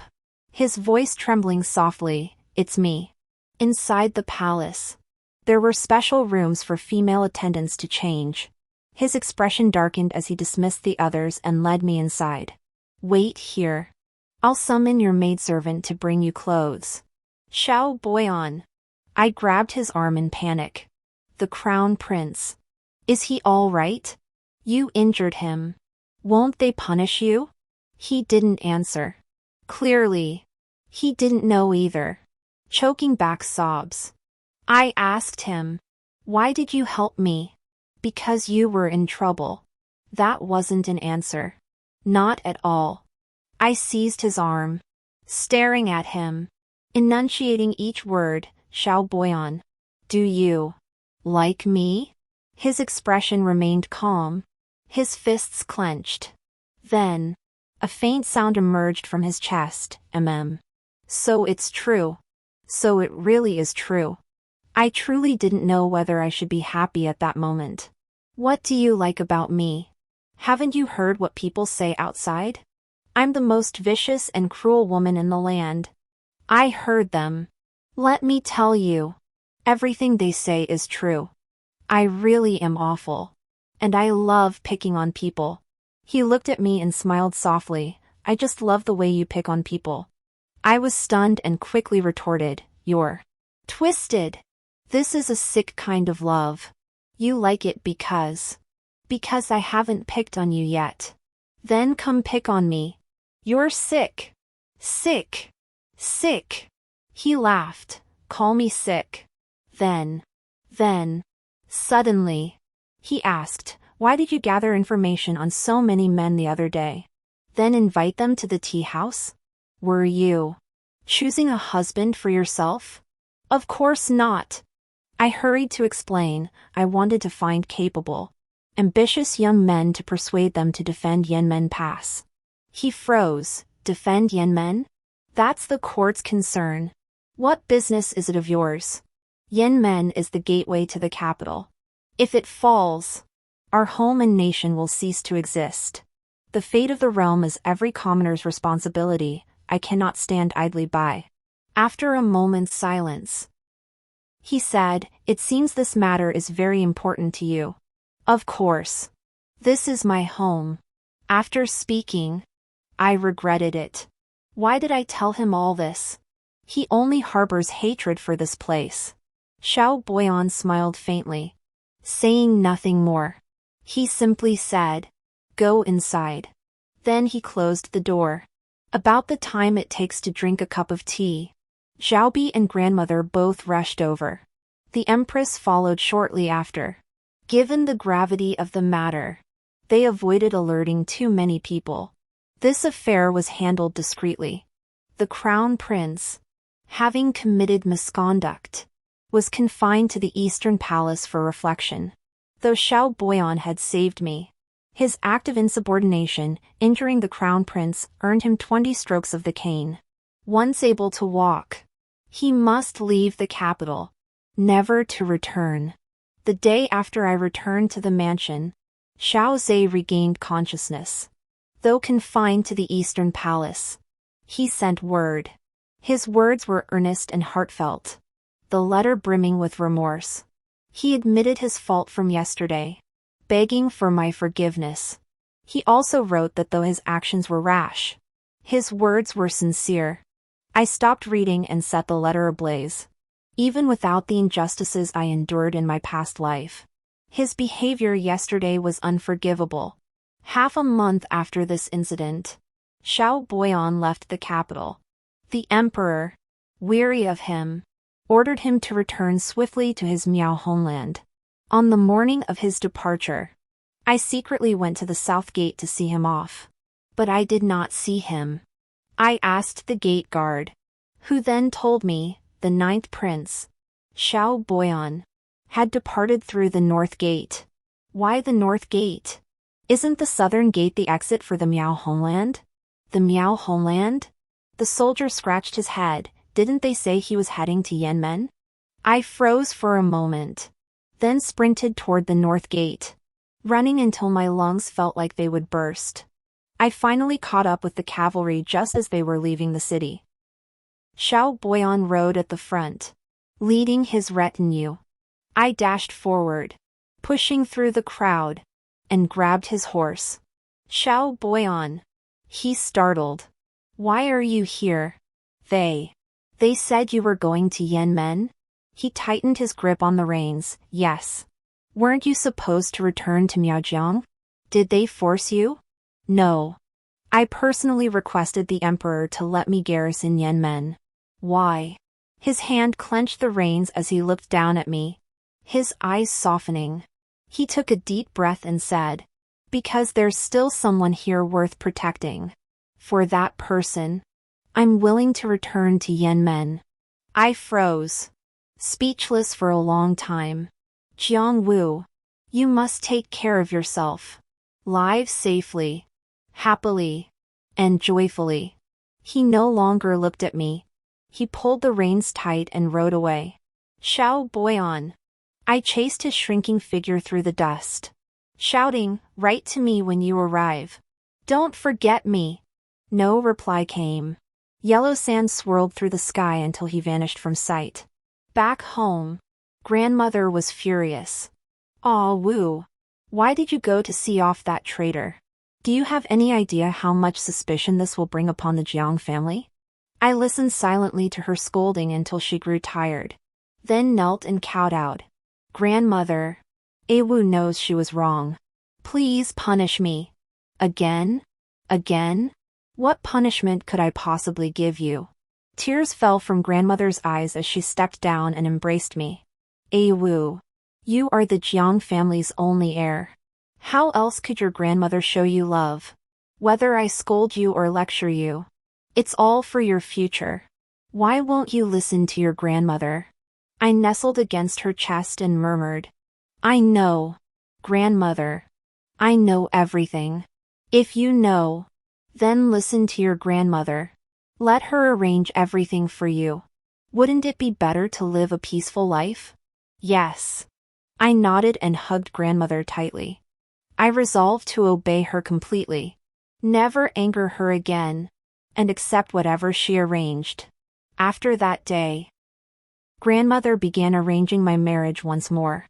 I didn't know where she'd encountered Lin Jingyu, but upon learning he was returning home to marry the little mute girl, she immediately confronted me. I knelt before her with a thud. If I knelt fast enough, she wouldn't have time to get angry. "Please don't trouble Lin Jingyu, Grandma. He has someone he loves. Let's find someone else." This time, she only sighed for a long while before letting me off. After fretting for a while, she decided to pick a suitable young man from another family. Just then, I unexpectedly received a letter from the north. The name on the envelope was Wu Xiaojiang. In an instant, I understood Xiao Boyan had used a pseudonym to prevent the letter from being intercepted. I opened the envelope, and several unfamiliar flowers and herbs tumbled out, carrying a sweet fragrance. In the letter, Xiao Boyan described in detail what the Yen Gate was like, what its people ate, wore, and enjoyed doing in their daily lives. At the end, he wished me luck in finding a good husband, promising to send him a jar of wine when I married. I never imagined he'd actually write to me. Clutching the paper, I cried for a long time before hastily drafting a reply, urging him to write often. I then had someone smuggle it out. He received it. And later, he truly wrote often. He wrote to me about everything he ate each day. Everything he saw, every detail. No matter how small. In the quiet, monotonous capital, he gave me something to look forward to. Something to care about. This peaceful life was shattered in the 10th month, because the barbarian tribes launched a surprise attack on Yenmen. I didn't know the specifics of the battle, only that overnight, countless lives were lost. The emperor decided to abandon Yenmen Pass and relocate the capital southward. This meant Yenmen Pass would henceforth face an inescapable predicament, enemy forces ahead and no reinforcements behind. I raced home like a madwoman, desperate to ask my father if it was true. When I arrived, everyone was already packing. Grandmother grabbed me and scolded, "Jiao Jiao. You've worried your grandmother to death. Where did you run off to? Hurry and pack. We must depart before sunset." "Grandmother, is the court truly relocating south?" Grandmother sighed. "The court has enjoyed decades of peace. With so little warfare, few remain skilled in battle. Confidence is low. The southern terrain, rugged and mountainous, is easy to defend but hard to attack. To save as many lives as possible, relocating the capital south is our only option now." I panicked. What about Yenmen? What about the people of Yenmen? What will become of them? Grandmother's eyes welled up, and she fell silent. Father sighed. To die for their country is the highest honor. They will be remembered forever. Who wants that damn honor? I cried. I want them alive. With courage surging through me like never before, I burst into tears and rushed outside. Jiao Jiao. Where are you going? You wouldn't be going after that traitor, would you? Jiao Jiao. Grandmother nearly stumbled chasing after me. I turned back, tears streaming down my face, and kowtowed to her. Grandmother, forgive Jiao Jiao. I've been disobedient again. I rose to run, but guards blocked my path. I drew my blade and pressed it to my throat. Take one more step, and I'll slit my own throat right here. Grandmother, held back by my father, wept until she nearly fainted. Jiao Jiao. Put it down. You're trying to kill grandmother. I'm sorry. I'm sorry. He returned to Yenmen for me. If I go south, I'll never find peace for the rest of my life. No one dared approach. I seized a horse and charged straight for Yenmen, riding day and night, changing horses several times along the way. I finally reached Yenmen 10 days later. The horse stopped, and I collapsed, gasping for breath, nearly dead. A soldier approached to check on me but dared not let me enter the city. I could only grab his trouser leg and beg, "Tell Xiao Boyan, Jiang Wu seeks an audience." The soldier hurried inside. After a stick of incense burned, the city gates opened. The blood-stained general rushed toward me. Jiang Wu. His hands trembled as he lifted me up, overwhelmed with joy, yet also furious. What are you doing here? You were supposed to head south with them. Why did you come here? I clenched my teeth, tears falling one after another. Xiao Boyan. I came to die with you. His eyes instantly reddened. Who said you had to die with me? If you refuse, I'll die right now. Jiang Wu. What am I supposed to do with you? He held me tighter. The moment his scalding tears fell into the hollow of my neck, I knew I had come for the right reason. The defense at Yenmen Pass was dire. After the battle half a month ago, the forces were severely weakened. Yet there was no time for rest. Xiao Boyan took me to the pass. Soldiers were repairing the ramparts. Just a few miles away, enemy tents stretched as far as the eye could see, their sheer density suffocating. With such a vast disparity in strength, Yenmen Pass might truly fall. But I wasn't afraid. At least in this life. Even if I died, I wouldn't die in vain. That night, I slept in Xiao Boyan's room. The weather had turned cold. After bathing, I shivered and crawled into the blankets. Xiao Boyan entered, not even bothering to remove his armor, and sat cross-legged on the floor beside the bed. Aren't you coming up? He kept his eyes closed, not even glancing at me. Just go to sleep. No. I nudged him with my foot, mimicking how Jiang Xiue had coaxed Xiao Zhe in my past life, and began to pout. Boyan brother. I'm cold. I can't get warm enough to sleep. Xiao Boyan sighed softly, still not looking at me, and rose to leave. Then I'll go get you a basin of charcoal fire. No. Charcoal is precious. What a waste. Brother Boyan. Look. This bed is so big, it's just right for 2 people. His ears flushed instantly. His Adam's apple bobbed as he forced himself not to turn back. Oh. Don't provoke me anymore. I'm afraid I might do something. Do what? I sat up and wrapped my arms around his waist. I came here alone, already prepared to entrust my entire being to you. Xiao Boyan. Don't you understand? His eyes snapped open. He turned to look at me, his gaze fierce like a beast. Aren't you afraid you'll regret it later? My future is your future. Xiao Boyan. You said you wanted me to take advantage of you. Didn't you? Come. Let me take advantage of you. Oh. You're such a devil. His gaze lingered on my lips before he finally couldn't resist, leaning down to kiss me. What happened next goes without saying. Later, I donned a soldier's uniform and helped within the city walls. The barbarians launched attacks nearly every day. But each time, we held our ground. Until mid-November, when a 1,000-strong barbarian force trekked through mountains and rivers, bypassed the pass, and struck our rear, severing our sole supply line. Yanmen finally became an isolated fortress. Xiaoboyan still fought desperately. As long as Yanmen held, the barbarian main force couldn't advance south, allowing more people within the pass to evacuate. He once said the lands beyond weren't worth defending.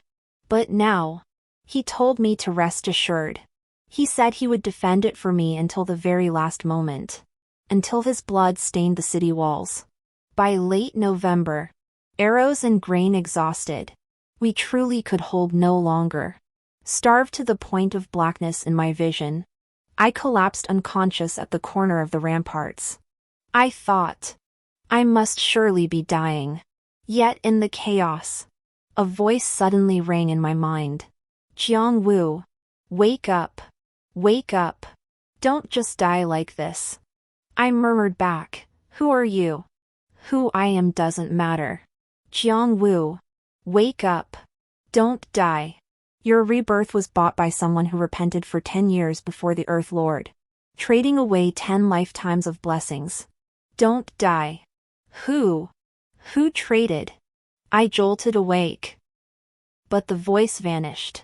Pondering further, I couldn't recall if it had been a man's or a woman's voice. Trading 10 lifetimes of blessings for my rebirth? Who would do such a thing? The voice mentioned 10 years of repentance. So that person felt guilty toward me? The crown prince's face flashed through my mind. It couldn't be him. How could he regret? Bad luck. Probably just a dream. I pushed the thought aside and climbed the city wall to find Xiaoboyan. We sat on the ground together, enduring another night. The next day, we truly couldn't endure any longer. Sitting atop the city wall, we watched the barbarian tribes launch another assault against us. His hands were nearly lifeless, trembling violently as he gripped his sword. Fortunately, we weren't going to fight the enemy. Instead, we were taking our own lives, to avoid the shame of falling into the barbarian's hands. Regret?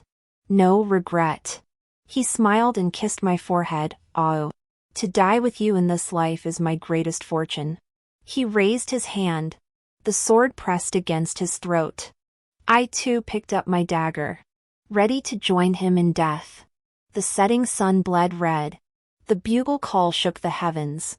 We exchanged a final smile, then closed our eyes.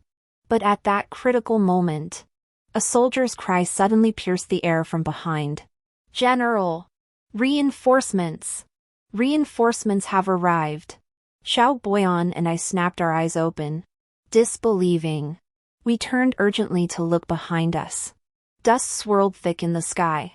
In the distance, thousands upon thousands of cavalry charged toward the pass. Xiaoboyan and I rushed down the ramparts to meet them. As the cavalry drew nearer, I saw a majestic white-clad general leading the charge. My vision blurred, unable to make out his face, until the white-clad general cried out hoarsely, "Jiao Jiao! Jiao Jiao! Grandmother!" Thinking I was dreaming, I staggered toward her. She dismounted and rushed toward me. Her face splattered with blood, her features barely recognizable. Only hot tears carved 2 white streaks across her cheeks. She embraced me, sobbing uncontrollably. "Jiao Jiao, grandmother has come. Why are you so thin? Nothing but skin and bones? It's all grandmother's fault for not mustering the troops sooner. My Jiao Jiao has suffered so much. Grandmother, it really is you." I sobbed, returning her embrace. "Grandmother, why did you come? You're old and frail, how could you endure such hardship?" "I may be old," she replied, "but have you forgotten who I am? I am the Lady Marquis who drove the barbarian tribes 1,000 miles away. Even if I'm nothing but skin and bones, I can still fight." She said no more, pushing me toward Xiaoboyan. "Take good care of my granddaughter." Then she swung herself onto her horse and bellowed, "Open the gates. Meet the enemy." The clamor of battle shook the heavens, as the clash of steel and the clatter of hoofs filled my ears. I watched grandmother's spear pierce through the yellow sand, unstoppable in her charge. This battle raged for a full day. Grandmother led her men once more, driving the barbarians hundreds of miles back. I heard that among the enemy ranks, veteran soldiers who saw grandmother could scarcely believe she was the legendary female general. Mistaking her for a divine apparition, they dropped their weapons and fled in terror. Over 30 years ago, the female general's furious slaughter of the barbarians became a revered myth. And today, that myth descended once more upon Yanmen Pass. Yanmen was saved. The capital was saved. After this battle, the displaced citizens gradually returned to the capital. And naturally, the imperial court relocated back as well. Yet remnants of the barbarian tribes remained, so Xiaoboyan could not leave. Henceforth, he would remain at Yanmen to guard it forever. Grandmother, exhausted from the prolonged battle and with her old wounds flaring up, could not leave either. With my insistence on staying at Yanmen to be with Xiaoboyan, she truly had no choice but to remain. She had fiercely opposed our union at first, but then Xiaoboyan knelt at her door for 3 days, pleading for her to grant me to him. Only then did grandmother's heart soften, and her opposition ceased. Later, seeing how genuinely kind Xiaoboyan was to me, she finally felt at ease. She resolved to personally oversee our wedding arrangements. As for herself, she declared she would not return to the capital. She said her husband was buried at Yanmen Pass, and when her time came, she wished to be laid to rest there as well. Before the spring festival, the emperor issued an imperial edict commending Xiaoboyan. No longer a criminal, he was in theft as the Prince of Yan, granted a fiefdom of 5,000 households. Before marrying him, I had prepared myself to be a criminal's wife. Instead, I became a princess consort. Not long after the edict was issued, my father arrived at Yanmen with Xiaobi. I couldn't tell what had happened, but my father's hair had turned white, and he looked utterly disgraced. Upon asking, I learned that my stepsister, Jiangs, fearing she couldn't marry well, had secretly seduced the crown prince of the Prince of Xian and climbed into his bed. Now, she's been taken into the prince's household, not even as a secondary consort. The prince's wife is tyrannical. Not only does she oppress Jiang every other day, but she also frequently goes to the Jiang residence to harass my father, demanding he take Jiang back. Unable to endure it, my father simply fled to Yanmen to seek peace and quiet. I couldn't help but sigh. Jiang hadn't changed a bit. In my previous life, she had climbed into Xiaozhe's bed and become a favored secondary consort. This time around, her luck wasn't quite as favorable. I married in the spring. That day, I received several cartloads of fine wine. It was Xiaozhe himself who sent them. Knowing I didn't wish to see him, he didn't enter the house. Instead, he spent the night drinking alone in a small tower within the city. The next day, without a word of farewell, he spurred his horse back to the capital. In the 2nd year of our marriage, I became pregnant. By then, grandmother's health had deteriorated further, confining her to bed for long stretches. Sensing her time was short, she began sewing baby clothes the very day she learned of my pregnancy. Not knowing whether it was a boy or girl, she sewed for both, working day and night until the room was piled high. No amount of persuasion could stop her. That spring, my grandmother's life burned out. She passed away before her great-grandchild was born. I cried as I tried to feed her water, but not a single drop would go down. Grandmother, I begged, please get better. You haven't held your great-grandchild yet. My tears fell onto her face. She clutched the needle and thread tightly. Her lips parted, and a faint voice emerged. Jiao Jiao. Grandma can't sew the doll's clothes anymore. You must sew them yourself. You still have a lifetime ahead. She then looked at Xiao Boyan, Prince Yan. Take good care of her. I will always watch over you from beyond. Xiao Boyan's eyes turned crimson. He knelt, clasped her hand, and vowed, rest assured, grandmother, I will protect her. She shall never suffer the slightest injustice. Grandmother smiled. Then she turned to me, Jiao Jiao. Don't cry. It breaks grandmother's heart. Don't cry. Grandmother is very happy. Her withered hand brushed my cheek. A single tear fell from the corner of her eye. Her voice seemed to fall into an abyss, growing fainter and fainter. Yet the moment I caught it, it struck like thunder from a clear blue sky. Jiao Jiao. Grandmother is leaving now. In my past life, I failed to protect you, and you left before me. In this life, seeing you happy and safe is enough for me. So very enough. I froze for a moment, then frantically grabbed her hand, demanding, Grandma, what did you say? What did you say? Grandma. Grandma. Her consciousness was fading. Her voice came in broken whispers as hot tears rolled down her face. Jiao Jiao. Grandmother saw you leap from the city wall with my own eyes. My heart is shattered. Jiao Jiao. You must live well. She exhaled her final breath and fell silent. I finally understood who had taken my place in Rebirth.